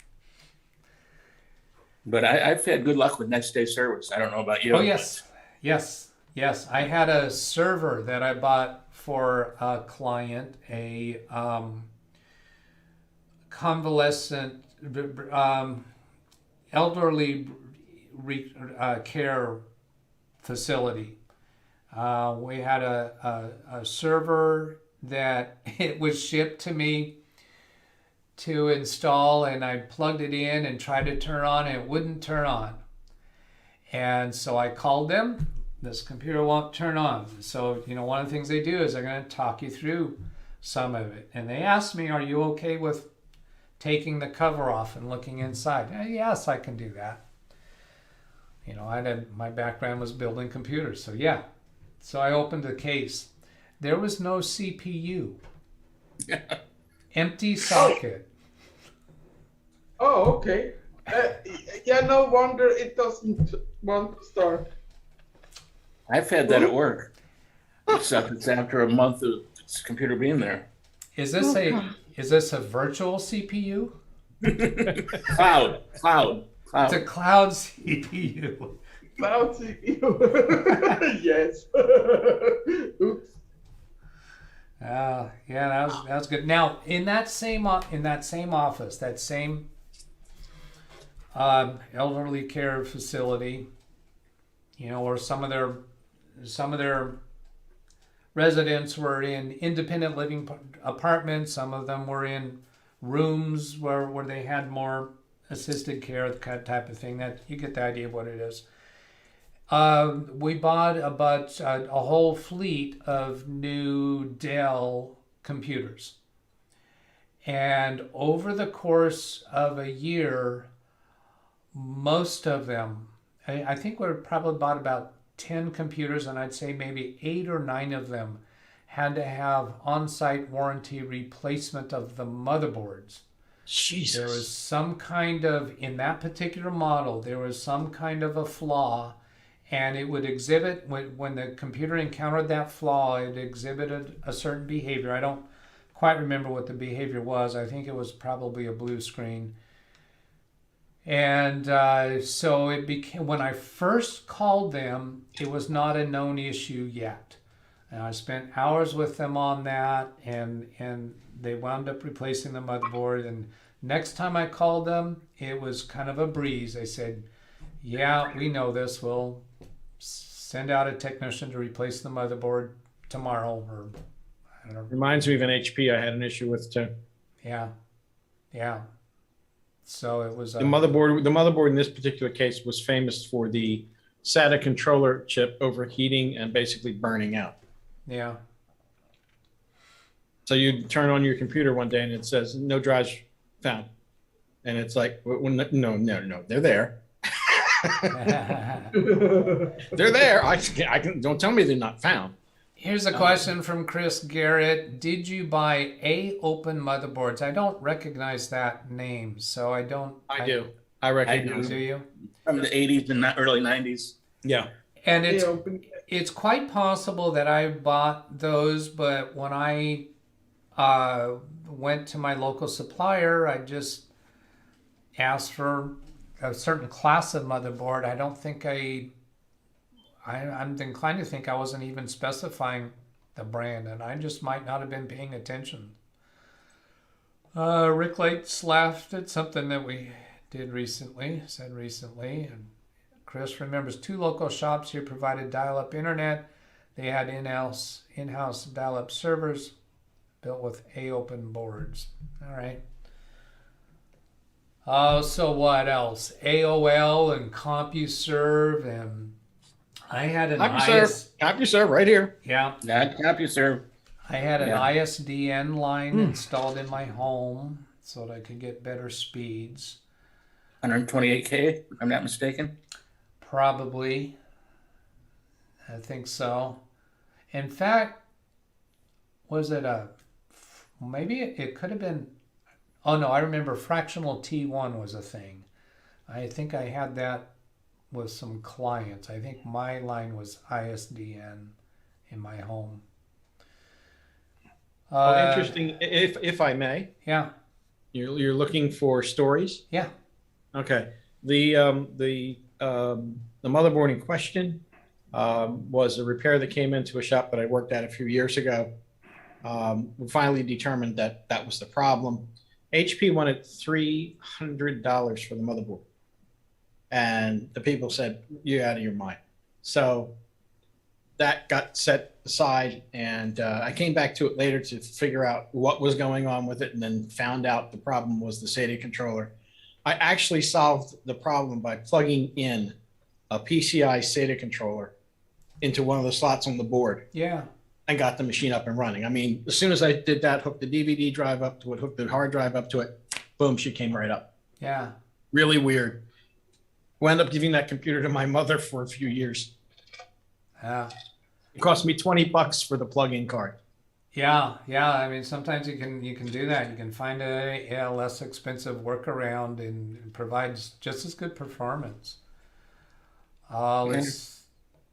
Chris says here was long distance to AOL and the big providers. Yeah, sometimes it could have difficulty getting a local number for the service that you want. AOL was pretty good with local numbers. Never used it, but yeah, I had those 3.5-inch floppies. God, how many of those did we get? We got sometimes 3 and 4 a week. Yeah, for installing Windows 3.1. Yeah. On those. No. From AOL. Oh, from AOL. Oh yeah, they keep sending those out. They sent. Oh man, they're just crazy with them. Then they would send those. Yeah. Let's see, another story from Chris. One of the local shops, the server got fried by lightning. They were never the same after that, and the shop closed. I did have a client get some damaged equipment from lightning. Trying to remember more specifics about that. Don't know that I'm going to. Also, computers that get fried power supply. You know this? How many of you know the smell of a fried power supply? Oh, I know the smell of fried electronics all the time. I used to do component level repair in the 80s. Yeah. Others, I'm very familiar with it. I go into an office, somebody tells me a computer won't turn on, and when I open the case, I'll get my nose down there and sniff. See if there's any. Yeah, and once you smell it, you Residuals. don't forget it. No, you don't forget it. You recognize it instantly, and if you smell it, you know that's your source of trouble. I've seen damaged capacitors on motherboards. I've seen blown ones, literally. Yeah. Yeah, nice and swelled. No, I'm not talking Well- swell. I'm talking blown up. Yeah, so describe what it looks like when it's blown up. Well, White basically, cannoli you mountains. just you got the four pieces blown up the top like this. Sometimes I once was watching. This goes back way back when in my teens. I was watching the black and white TV down in the basement in my parents' house, and all of a sudden I just heard this. It sounded almost like a firecracker went off, smoke billowing out of the TV. I opened up the back because I was curious even then, and there was one end of this Sprague orange drop capacitor. Some of you guys know what that is. The one side of it was blown out, and there was just paper spewed all over the place. The old electrolytic capacitors. No, this was actually not electrolytic. It was I forget what it was, but it had paper in it, and just like the paper just kind of blew out like a streamer. Okay, I guess. It was. I mean, when it went off, I'm like, Jesus. Well, back in high school, I took a correspondence course from National Radio Institute on how to fix radios and TVs. This is in the vacuum tube days, mind you. And it was interesting playing around in the back of those things. You had to make sure to ground out the back of the picture tube and the power supply before you messed around. Yeah, if you didn't, you got reminded. Yeah. Put the screwdriver under the flyback and put the alligator clip on the chassis. Yep. And then make a nice spark. But you didn't get shocked. I have a story about a repair that didn't work. Go. I used to have a Dell XPSR 350, which was a Pentium 2 computer. Bought it around 1999. And we moved to Las Vegas in 2001. And it worked okay for a while and then started acting up. And from the symptoms, I suspected it had a problem with the IDE controller that was in the motherboard. So I found a similar system on eBay, nominally still working, paid for it, and the guy shipped it to me. Whole thing was there. And then I bought another similar one from the university here when they got rid of some. So I had 3 computers of the same model. And because the motherboards were different variations of the same model, I could not put together a single working computer out of 3. Spent about a month trying to do that. And it was running Windows 98. And so it was getting so slow by that point on the internet, it wasn't worth fiddling with anymore. That's when I went and bought a new computer. Okay, I got a quick one. Jeff's already heard it, but I don't know who hasn't. And this was 84 with IBM PCs. And we were going to upgrade the memory and put a 3270 board in it. Now, this goes back for all you Ethernet fans to Token Ring, which sucks, comparatively speaking. Anyway, I took the back up, 4 screws, took the back up, pull it forward, and I'm leaning in, and I put my shoulder up by the switch. That was back when the switches were carrying 120 volts because they didn't short out like they do now, or they're just. So anyway, I put the card in, put the memory in, shut it back up, and the people that were watching me that were going to do their own said, "Are we supposed to turn it on first or turn it off?" They thought I was an idiot. So the joke is that I turned it on. And then my wife, the last one is for Doug. Last week I just was in a bad mood, and I shouldn't have been, but we were talking about Best Buy had blithering idiots. Twice people that work for me have had hard drives stolen from them there.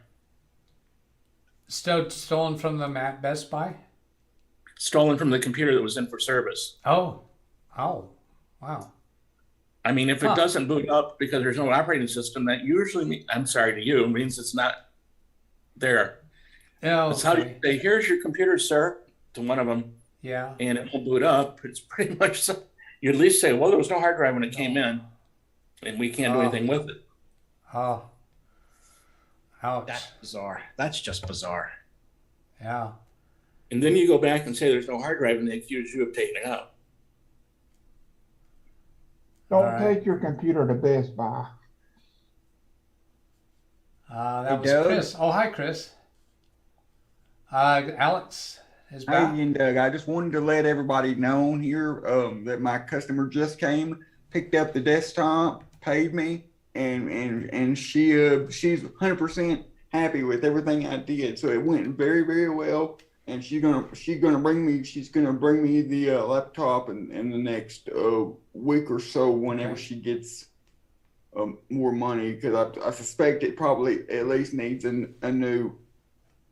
I suspect it probably at least needs an SSD, or she'll at least want one, because I showed her how fast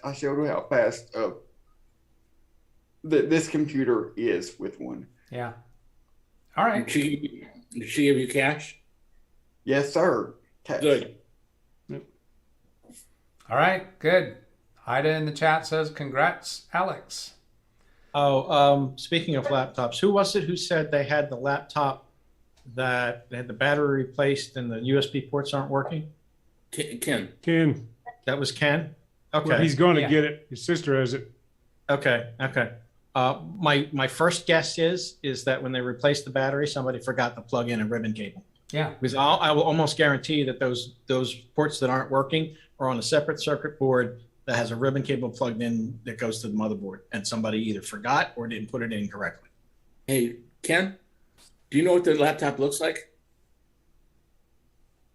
No, Oh, because I was wondering if the I don't remember. I mean, looks like a laptop. Yeah. Hey, that's a good answer. Yeah. It's got a keyboard on the bottom part, and the top part is where you look at the stuff that. I was thinking the same thing, Kim. I was gonna say it. And how if it's got a little ball on it, it's a Toshiba and it's 20 years old. No, it's relatively like last year's old laptop. It's not old. So It's probably hopefully I will have it as early as Monday night, and then I'll get with Doug, and maybe we'll do something not next Saturday, but maybe the following Saturday, if maybe we're working in through the week. But that's up to him. All right. All right. Ken, Yes. can you let me know the brand and the model number once you have it, please? Sure. Thank you. You're welcome. Then I can look it up in the service manual. Well, hopefully I will refrain from doing anything. I won't open it up. I'll wait and talk to Doug. I'll send you the specs, and then we'll just do it all live and unscripted. And then when I make mistakes, I'll say, gotta go. Absolutely. Well, I kind of get a sense from you, Ken, that Saturdays are kind of a hit and miss with your availability, right? No, Saturdays, every other Saturday, we try to go over to see the grandchildren, my mom and my brother. Okay. This is her working Saturday, so basically I'm free all day.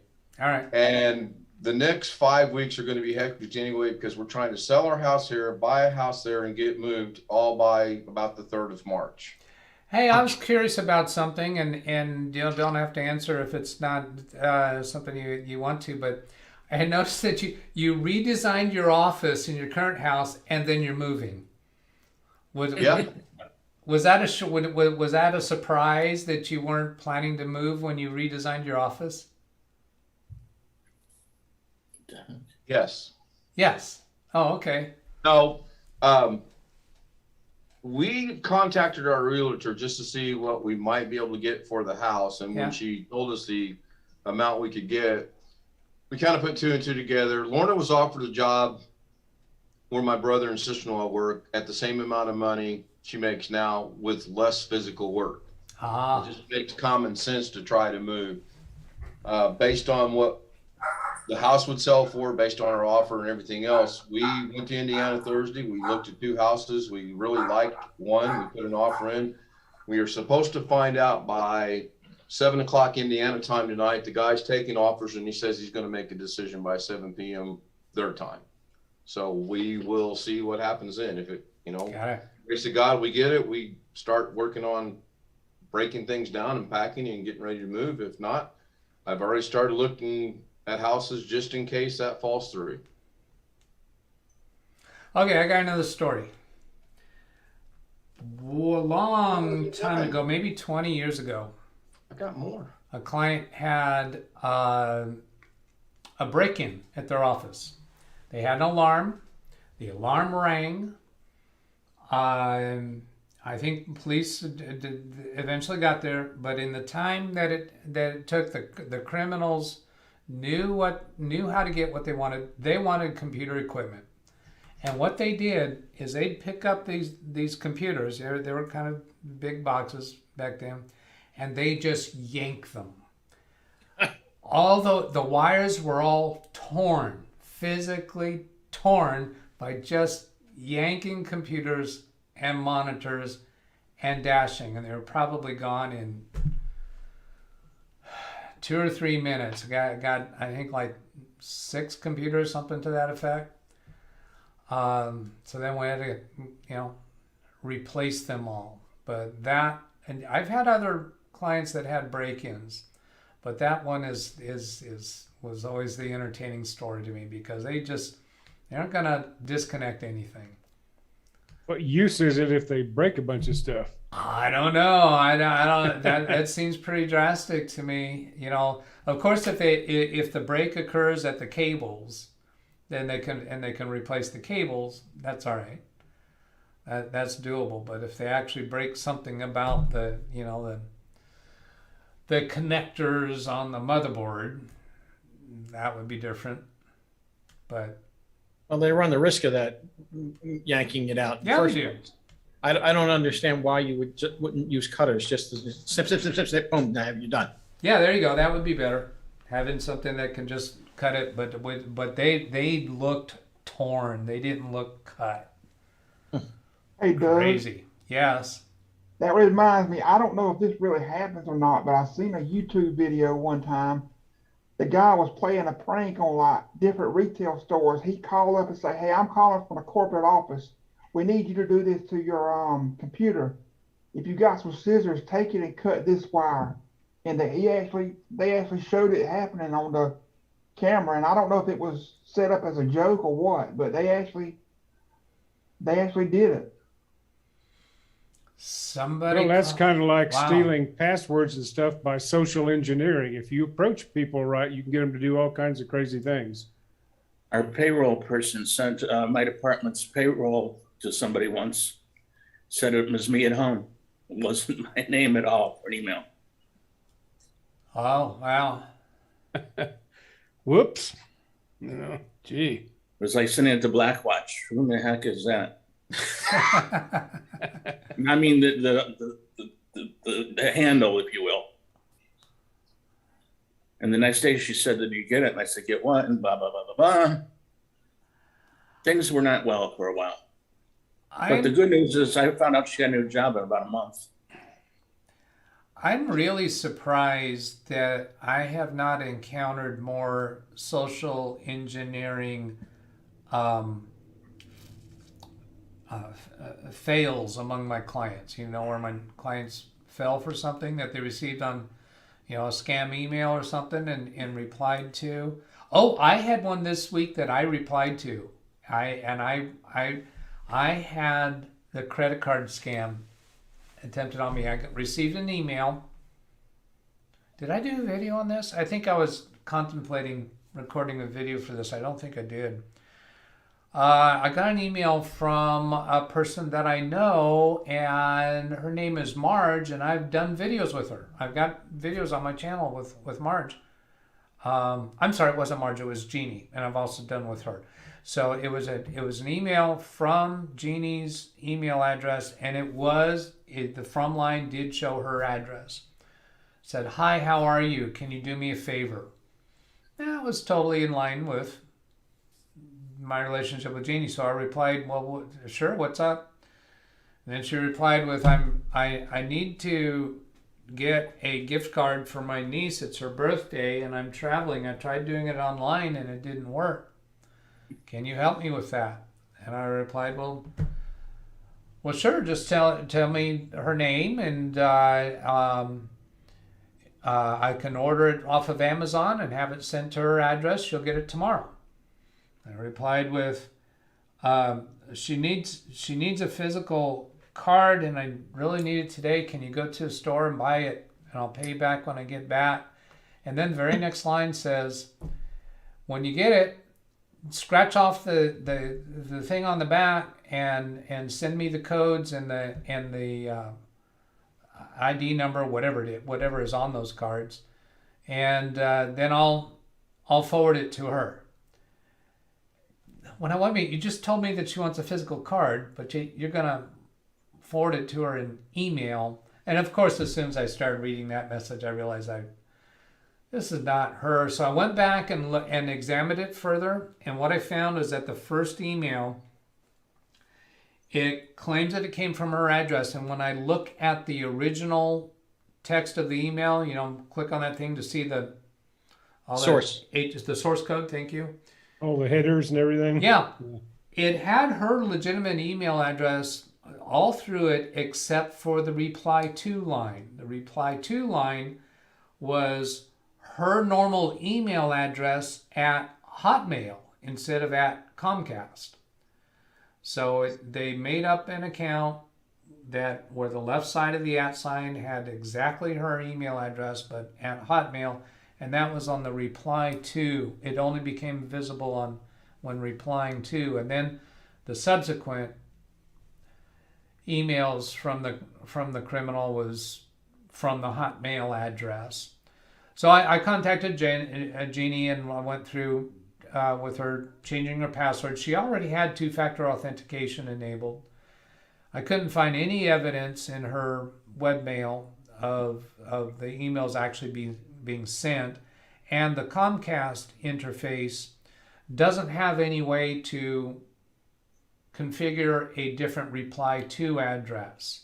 So the criminal had to have made up the Hotmail account, but still sent the email appearing to be from the Comcast address. I don't know how that happened without actually accessing her email account. Now there could be a security breach at one of the places that she shops at. They have the email address on file. Well, that would give them her email address, but not give them the capability to send from her email account, because the source code all showed that it came from the Comcast account. When I searched the source code for her email address, there was like 6 or 7 hits of it within the source code. When I searched for the criminal's Hotmail address, it only shows up in one location on the source code, and that's on the reply to line.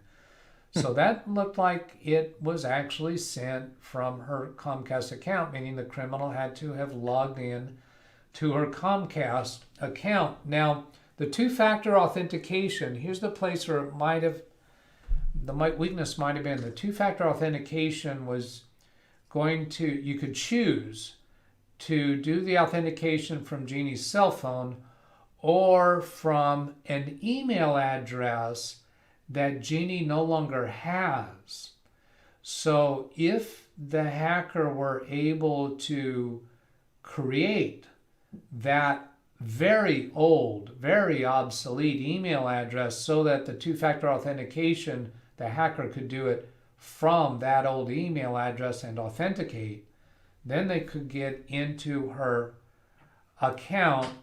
But at that point, I think they would have to be changing the password for that Comcast account, and it was not changed. That password was still current with what Jeannie knew and I knew for her Comcast account.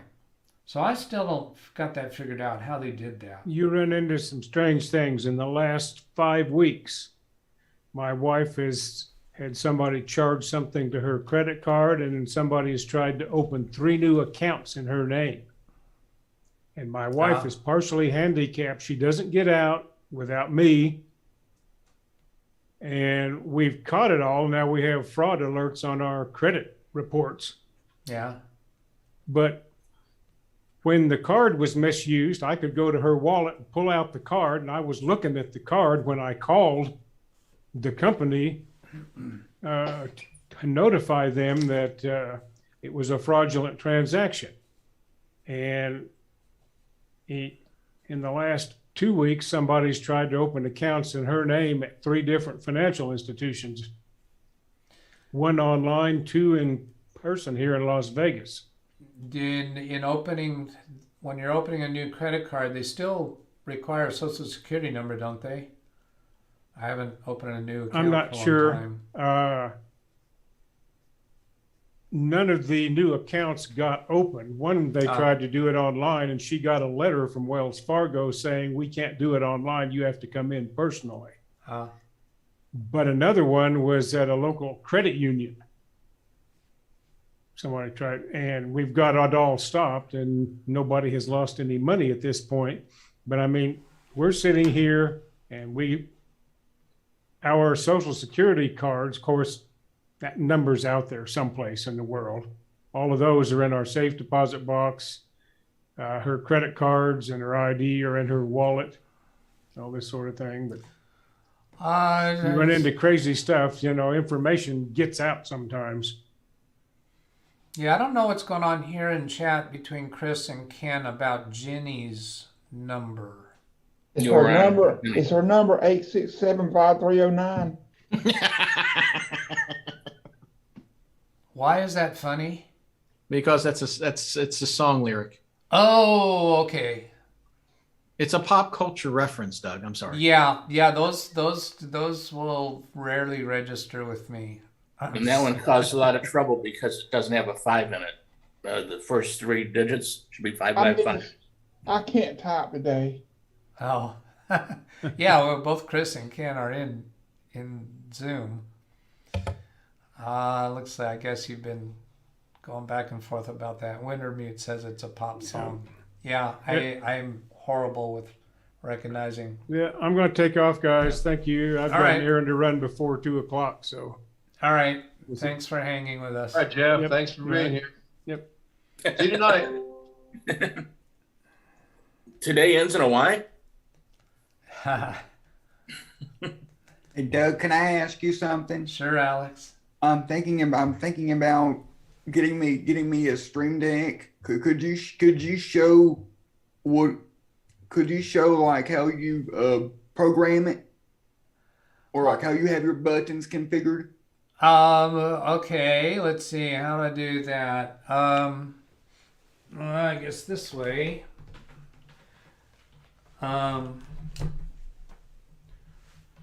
Just gonna reach. Oh, I can bring that up here. Question for those who didn't understand that is about my Stream Deck. It's these buttons that I press. So I press this button, and that brings me on camera 3.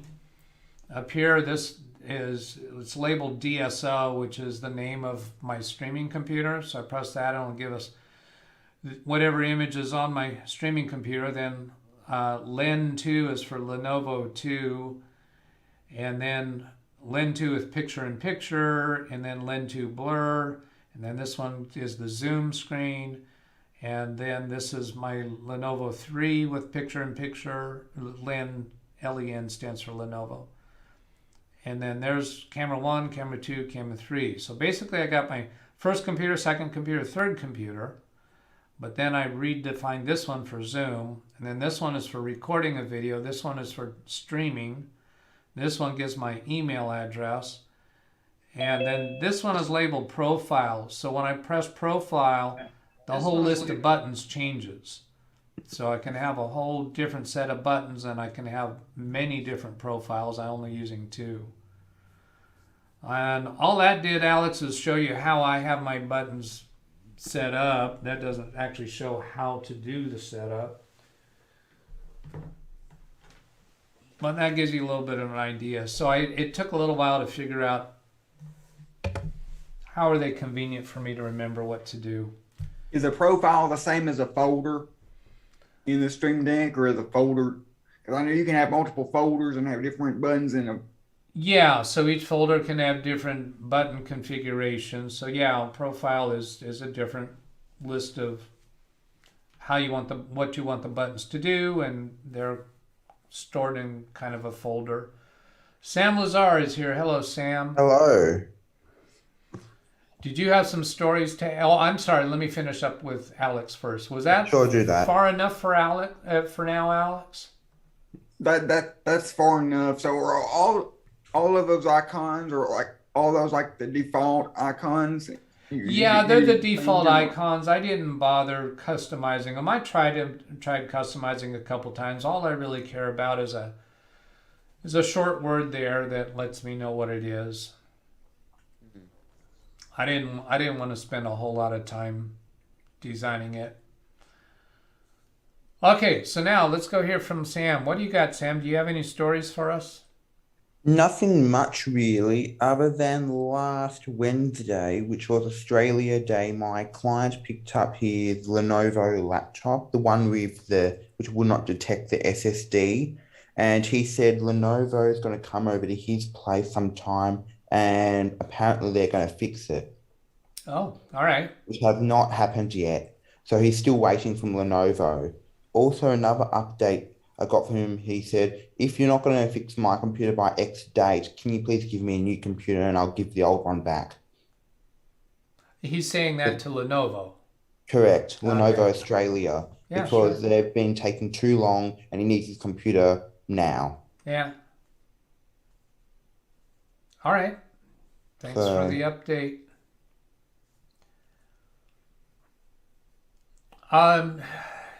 Remind me, Sam, are you in college?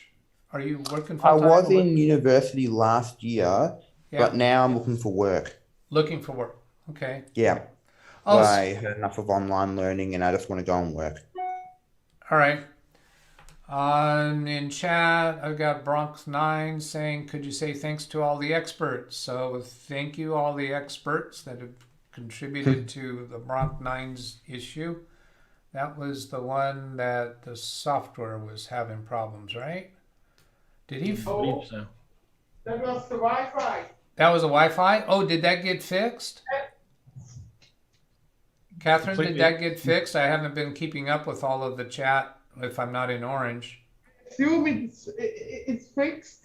So, It is fixed, right? Yeah, I see something, well, it's 3:52 my time, but it Yeah, says so I'll go back and some- look for 52 because it's probably been communicated in chat. Okay, here's the problem solved. Thanks very much. You're the man. Okay, he's directing that to Kenny Whidden. So let me go back and see what did Kenny Whidden say.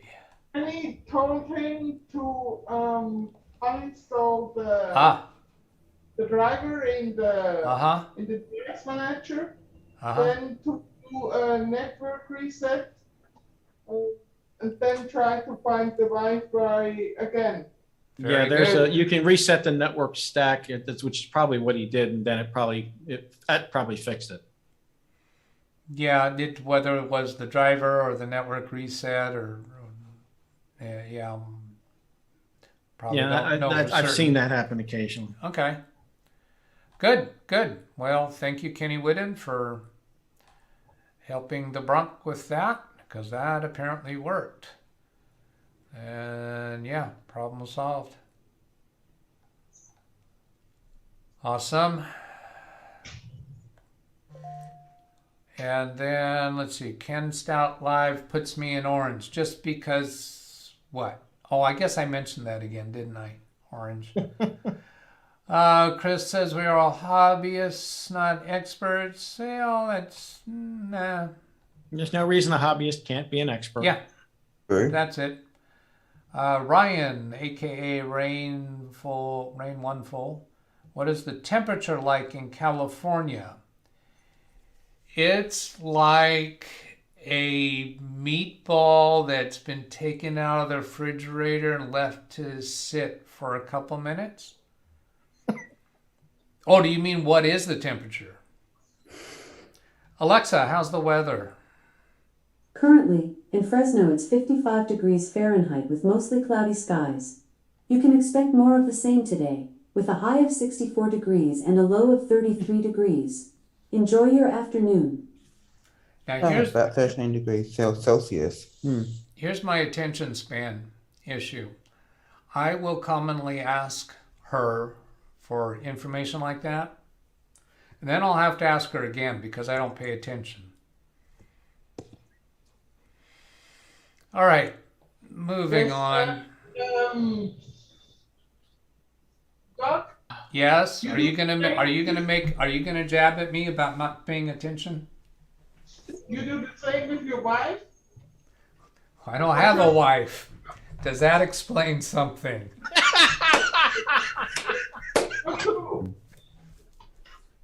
Can you make a deduction there? What? Alexa is your wife. I was married for a period of time, 18 and a half years, and it took me about maybe a year to start claiming old age as my memory problem, and at that point I was claiming that 22 years old was the old age that was causing me to be forgetful. Hey, Doug, Yes. how did you get off with such a light sentence? Only 18 years? Okay, turning back to chat.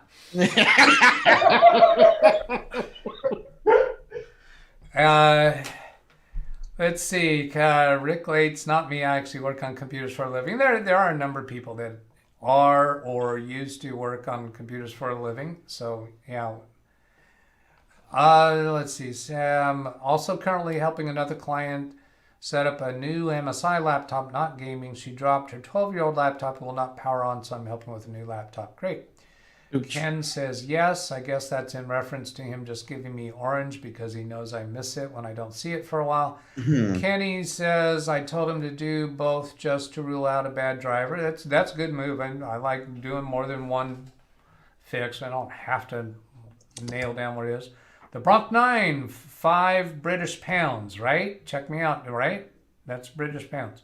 Yep. Thank you, Bronc 9. Appreciate that. Very helpful. Chris says it's basically cold everywhere. Just depends. Oh, there's a lot of cold weather on eastern U.S. Are any of you there? Yes. Yeah, that's you? Okay. Yes. What's it like where you're at? We'll be lucky if we hit 33 for a high, Doug. All right. We supposedly had a snowstorm, which at least here in the very northern reaches of Delaware didn't amount to a whole lot, maybe 3 or 4 inches. Lower down in the state, supposedly they got a lot more, and the Jersey Shore supposedly got hammered. Wow. The New England, they're predicting somewhere between 2 and 2.5 feet. Yeah. Which I have to deduce is highly unusual for them. I wouldn't say it's highly unusual. Okay. Because that makes a difference. 2.5 feet of snow in some places is routine, other places not. Yeah, So, they get enough of it up there that they'll deal with it They a know hell how of a to lot deal better with than it. we will.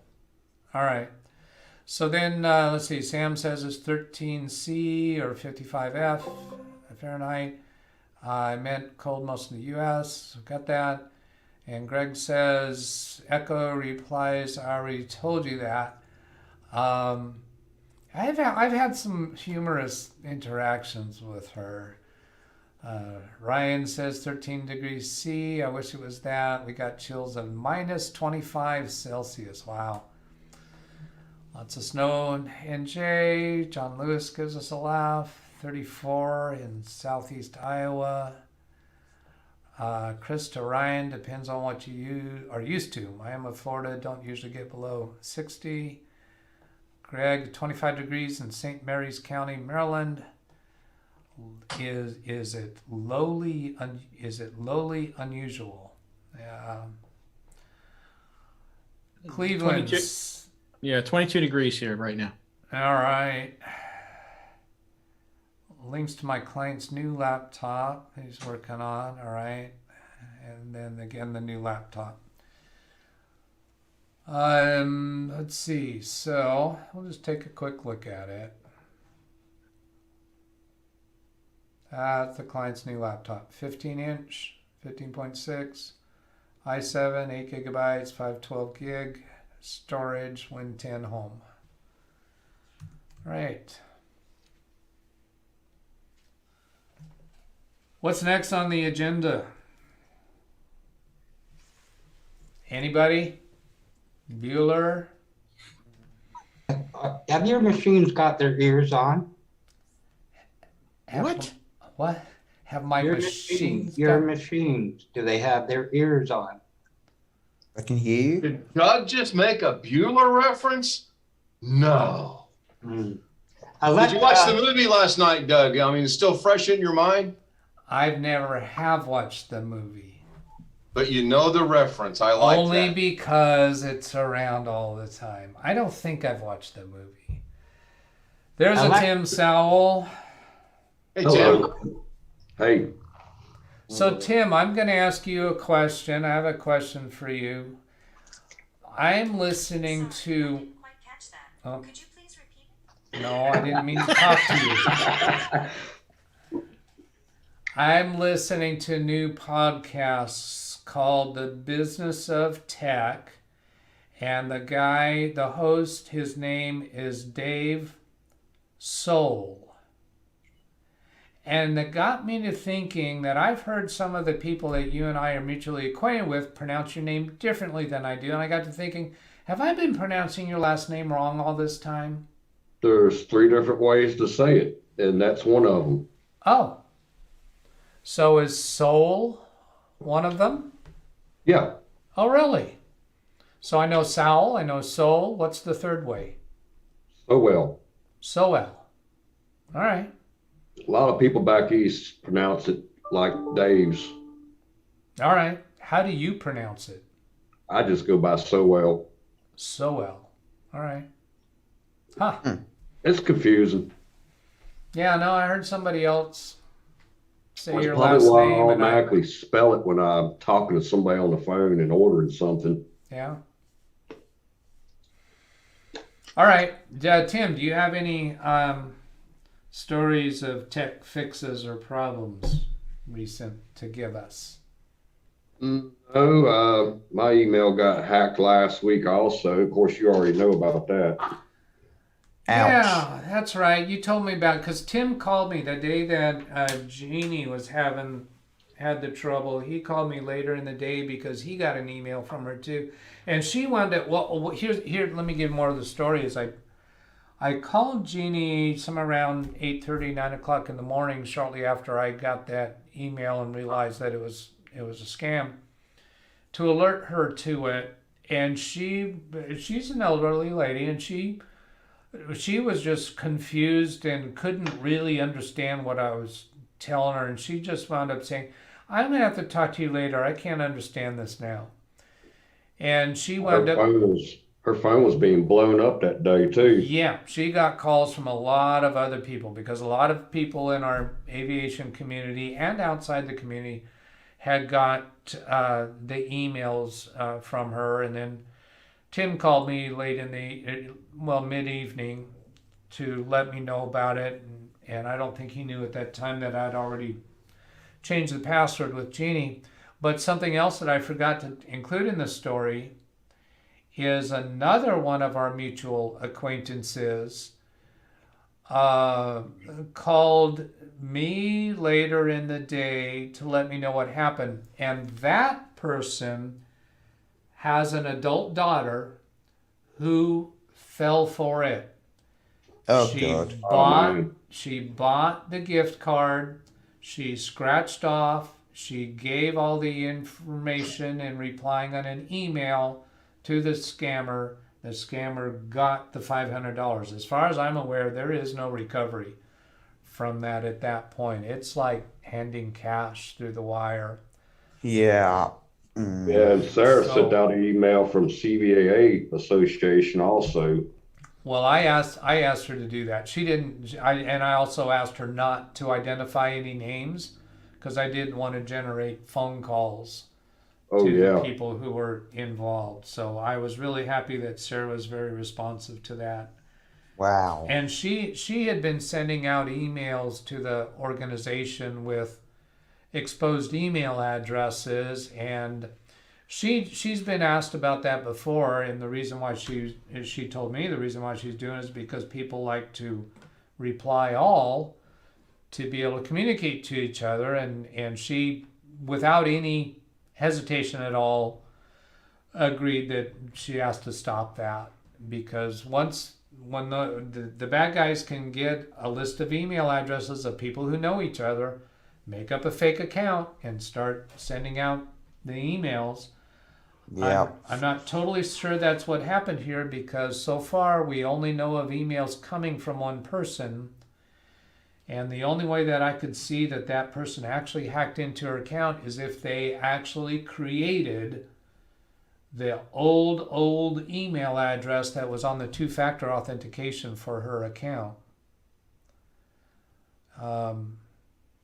And the sent mail items folder didn't have anything there. There wasn't any forwarding set up in the webmail account. So when we changed the email address, that would have stopped the person's ability to send out new emails, but they could still carry on conversations with using the Hotmail address if anybody had responded, anyone else had responded. So it's quite possible somebody else fell for it and still may not realize that they fell for it. They may have provided the credentials, still thinking that they legitimately provided the help to the friend, and may not discover it until maybe they mention it in a personal meeting weeks from now. So, don't know. Let's see. Here's some other oranges. Let's see. What's this? Speedy C. Doug, your YouTube channel is always a great sense of fun. I always look for 7 p.m. to come around watching from the UK. Thank you, Speedy C. Let's see. Some hellos. Thank you, Jenny. Again, she is old now. And that was referring to something, I guess. And BDC to Ken. Yeah. All right. There we go. Caught up. So, Tim, something else that came out. We were talking about you before you came in. Oh, Catherine telling us about helping you with a parts list. Oh, yeah. I'm excited about that. Yeah. Decide to build a computer just for editing photos. Yeah. And Shavi in chat is asking, what happened to the ball? Can't you see the ball? I was wondering about that. There's the ball. It's well and healthy. It's still inflated. What happened to it? It's there. It's good. I think what you're really asking, why am I not on the ball? I just 15 minutes before going live, I just was somehow not in the mood to ride the ball today. So I'm in a chair.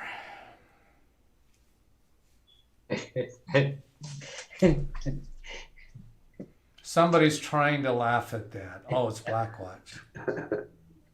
I was just waiting for volunteers to tell Doug to go sit on it. Go sit on it. Sit on it, Doug. Get on the ball. Ride the ball. Sorry about that one. That could devolve a little off color. Okay, next subject. Moving on.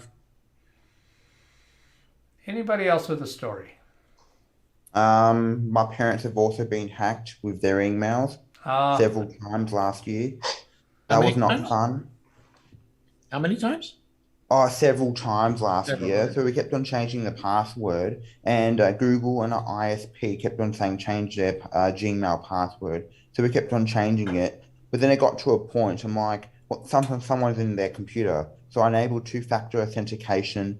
I wiped Mum's computer, but Dad refused to let me touch his laptop, and that seemed to fix it. But I should have wiped Dad's computer as well. Oh. Yeah. Oh. Did they suffer financially? They have as well, but the bank managed to get the money back. All right. Every time. Let's see, here's from Rick Hubbard, just to let you know I did the upgrade, and this is socket 1200 motherboard. I told you about my memory issues even with this assistant over here on my desk. So I'm deducing from that Rick had told us about planning to do an upgrade. Now, socket 1200 motherboard. Many of you know exactly what that is because you build computers. And I know these the different CPU sockets have different numbers, but I don't know one from the other. It's So a latest socket. Which socket did he say? 1200. 1200 is the 10th and 11th. 10th and 11th gen is socket 1200. 10th and 11th generation is socket 1200. Yeah, the 12th gen, which is out, the one that's most recently out, that's 1700. 1700 because it makes sense to jump by 500. Okay. Yeah. Oh, right. There's a reason I don't try to keep up with all those numbers. Likewise.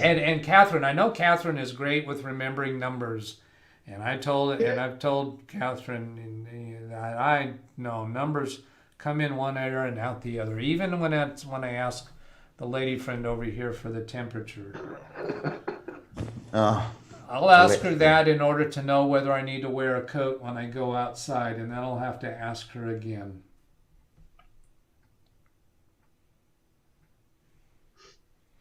Silence. Yeah, anybody from radio would be having alarms ring right now for that amount of silence. The weather's been kind of crazy the last week. 30s in the mornings and 60s in the afternoons. 45 degrees. Temperatures are heading up from 43 degrees to 59 degrees this afternoon. That's Chris. That was from Chris. That wasn't me.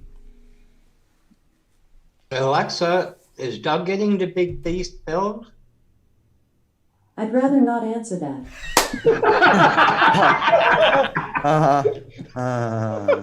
Well, he's got her trained well. Trained well. That's exactly what I was going to say. Trained well.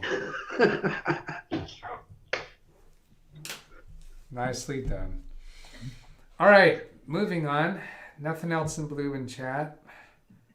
1200 refers to as the number of pins in the socket. Oh, yeah. I remember Carrie mentioned that.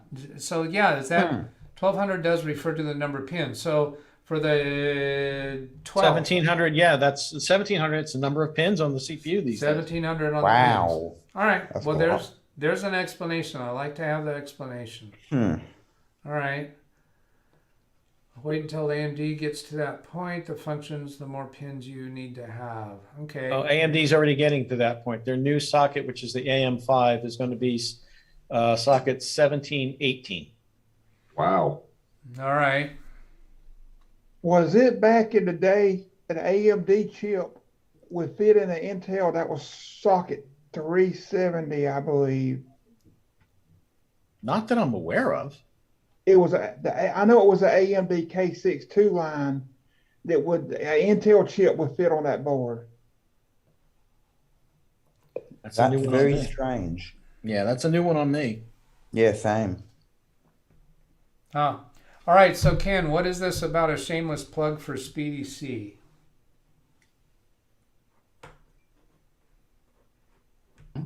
Mentioned he likes to have fun, so I figured I'd put a shameless plug in, but just was questioning it. Because he has fun. Oh, okay. Yeah, that was reference up here. Okay, whatever. Christy Stratos. That's a new name. I don't recognize having seen Christy Stratos before. Laughing. Welcome aboard, Christy. Nice to see a new name. And we also got a chuckle from Ida, and then William Dawson.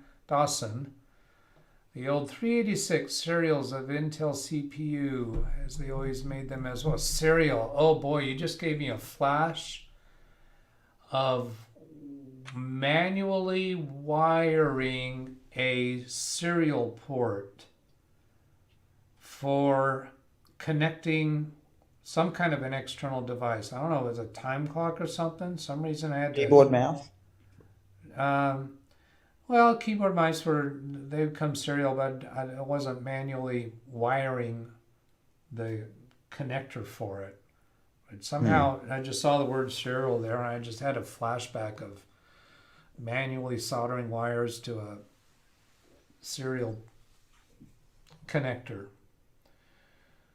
What is that? The R323 or something? RS-232 from the Yeah. person who claims to not be able to remember numbers. Huh. Yeah, we have to wire those up and convert them to USB for some of our CNC machines at work, Yeah. because they're still using that old technology to send and receive programs to the machines. Wow. They're slowly getting to putting USB ports on the newer machines now, and some are actually wireless. Oh, here's a new one. Customer client support yesterday needed to be able to scan from he had an HP desktop scanner, the type that had the flatbed scanner. And I did some work on it. He was away from his computer. I was remotely connected. And I needed his help because I needed him to disconnect the USB cable because the installation of the driver just wasn't going forward, and the instructions said disconnect it before you install this. So that's I figured, okay, I'm gonna have to have him disconnect it. So I asked him to disconnect the USB cable from the scanner. He said there is no USB cable; it's wireless. Oh, okay. Well, my background with Brother printers was that my recollection of it is that they don't scan well when they're connected wireless, and even it seemed to me that they had to be USB cable to scan, but turns out this one didn't. So he's connected wireless, so that means the Brother printer was connected to his Wi-Fi, not connected wireless directly to the computer. They can, you can connect directly Wi-Fi. I hate that, but the printer was connected to their Wi-Fi. His laptop was connected via Wi-Fi to the network, and then I went through. Oh, I know what I was a step through in the configuration when I asked for the USB port. There was an alternative for wireless. And I'd never been through that before. I didn't recall that that was a thing for the full software installation for Brother printers. Maybe it's been that way for a while because I don't come across Brother very often. But I went through the configuration saying that it's wireless, and it worked quite well. I was pleased with it. But this was a case where I told the client, we can't do that. We have to have USB. And he says, well, I'm going to have to return the printer if that's the case. And I said, well, just a minute. Let me try. Let me go through it. Maybe they've improved that. And so that worked. That worked. I've got a client with a Brother printer, and he prints wirelessly and scans wirelessly. And scanning wirelessly is a bit strange. So, Now, if you don't use it now, and actually, before installing the full software package, the basic printer scanner driver, you can scan by right-clicking on the printer object in the control printers panel. And there's a scan option on that context menu. And you can choose scan, and it'll start the scan, but it will not save as a PDF. It only does JPEGs and the other graphics images, you know. So you have to use the full software package to be able to save as PDFs, which is absolutely necessary for him. That's always been a weird thing to me. Why they can scan so easily the graphics image, but not PDF unless you install this full overbloated software. Oh, the Brother software is strange. I don't like it.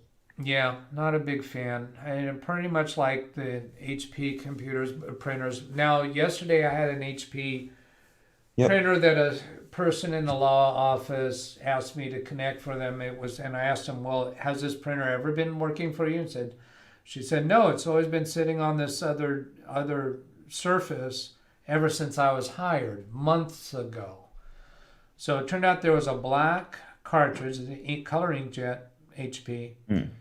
And when I turned it on, it said cartridge must be replaced in order for printer to work, and it had a symbol for the yellow cartridge. Eventually, I discovered that all the color cartridges were low. The extra black cartridge that was sitting on there was full. And I went and talked to the office manager, and I said, well, we're going to have to buy all the color cartridges for this, and the printer's been sitting there for a long time. We don't know the history of it. I'd recommend you just buy a new printer. Don't even bother. Oh, God.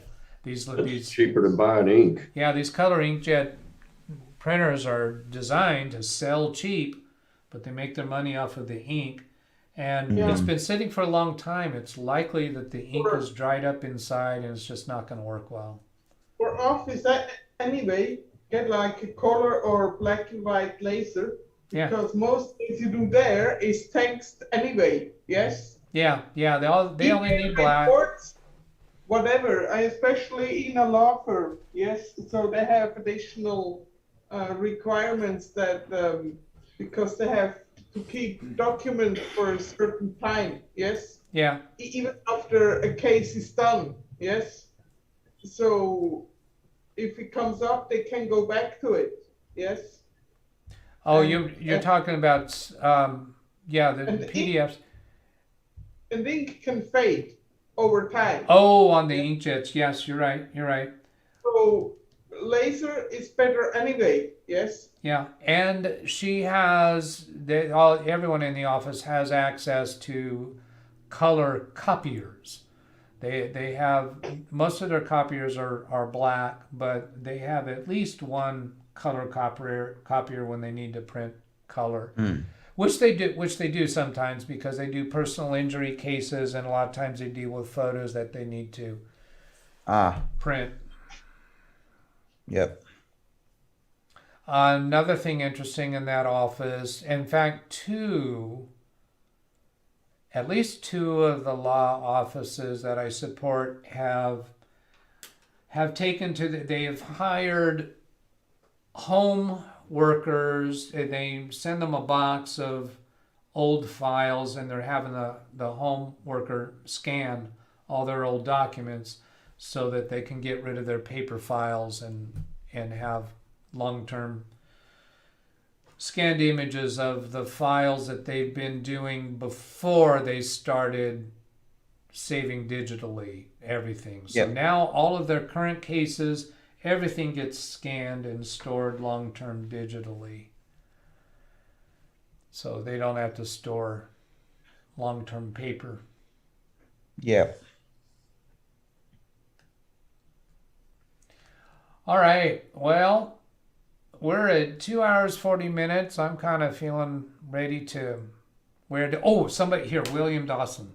I see your comment. I got to mention about this because I have been through this.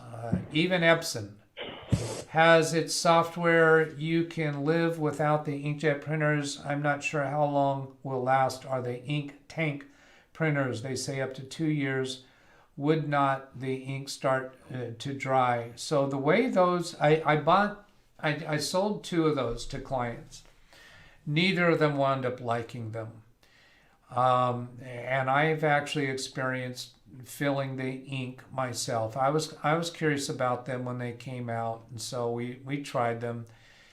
Now the thing about them is they claim that the ink would not dry inside. Apparently they've designed them differently to where the ink doesn't have as much pathways to go through with these ink tank printers. Oh, I hate those ones. Yeah, neither of my clients liked them, and I thought, kind of so-so. I kind of hate that too. It's a very different thing where you fill the ink and you can see the level going up. And I'm not going to buy them again. Ugh. But one of the clients that I bought this for, she hardly ever lasts more than a year with a particular printer. After a year, she just doesn't like it anymore and buys new again, and partially makes an easy choice to buy because she's making more money than she knows what to do with, and she needs the expenses. So, Yep. it wouldn't be too surprised. Hey, this printer's running out of toner. Let's buy another printer. Yep. Well, I had a client with those Epson Eco Tank printers where you fill up the ink, and she hates it. And the printer just always said no paper, and there was paper. It just died on her.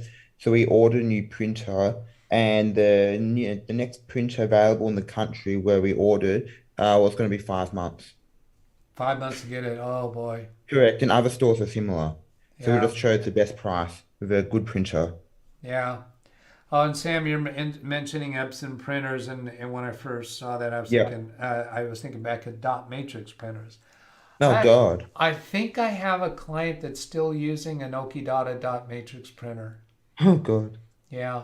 Now they have newer printers too. They have laser printers and they have copy machines, but there's one function that I think they're still using, that Okidata. Are they running multi-layer forms or Yeah, something? continuous form. That's the only reason I can think of to actually still use one. Yeah, it's the only reason. Let's see, what was this? Oh, no. All right. So any last comments before we wrap this up? No, other than there's a supply shortage in Australia on most technology. So if you want a new phone, computer, tablet, whatever, you'll be waiting ages or getting what you get. All right. Let's see. I have a client who has a home here in California and a home in Amsterdam. And they spend months on end in one country and then go to the other country. So they just flew back. My client and his wife. Actually, they're both clients of mine. They're separate businesses, self-employed separate businesses. And he already had taken to having a computer at each home, so he doesn't carry it. She, until recently, was still carrying her laptop back and forth. She's a Mac user. Oh, yeah. She called me from Amsterdam, or emailed, whatever it was, before coming over, saying that she wants to buy a second computer to keep in California. She was asking if she could leave her Apple computer in Amsterdam, and my response to her, I would prefer you bring that back with you, buy the second computer here, and let's be sure the second computer gets fully set up, and then take the Amsterdam computer back with you and leave them separately. I was reluctant to set up, because of all of her Apple content, she was asking me if she can restore all of her Apple content to the new computer when in California, with leaving her other computer in Amsterdam. I don't know Apple well enough to be confident of that. To a degree, maybe via iCloud, but probably the best is to use a time machine backup and physically do it in person. Yeah, I was saying the risk of being wrong is too great. Yeah. Because if she needs what's on that computer in Amsterdam, if she can't just fly back and pick it up. Correct. That's just ridiculous. Yep. Also, I recommend OneDrive because my files sync between both computers. So I have a Windows and Apple laptop, and I sync between the two machines. Yeah. Which is great. Yeah, this Apple over here has access to my OneDrive for the same reason. Cool. Yeah. OneDrive's great for a lot of things. I don't know her setup well enough for that. I mean, I say she's a client of mine, but I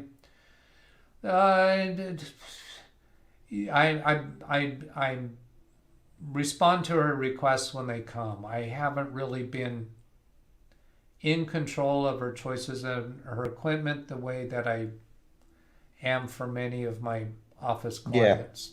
So It's just she's been taking it back and forth, right? Just do it one more time. Do it one more time to be sure we're safe about this. All right, so let's go ahead and end this. Thank you, everybody, for joining in and your contributions, both financially and with content and with conversation. Catherine, I think, is saying something here. Did you have some parting words? Just thank you very much for the video.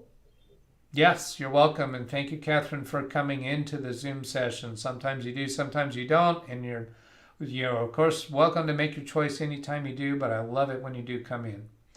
And same for the rest of you. All right, here we go. Let's see, I'm seeing, $77 through this, $77.08. Wow. Awesome, thank you. And I think I caught all of those contributions along the way. Plus, there were some that came through on PayPal. So thank you, everybody. That really makes it work for me to be able to do this.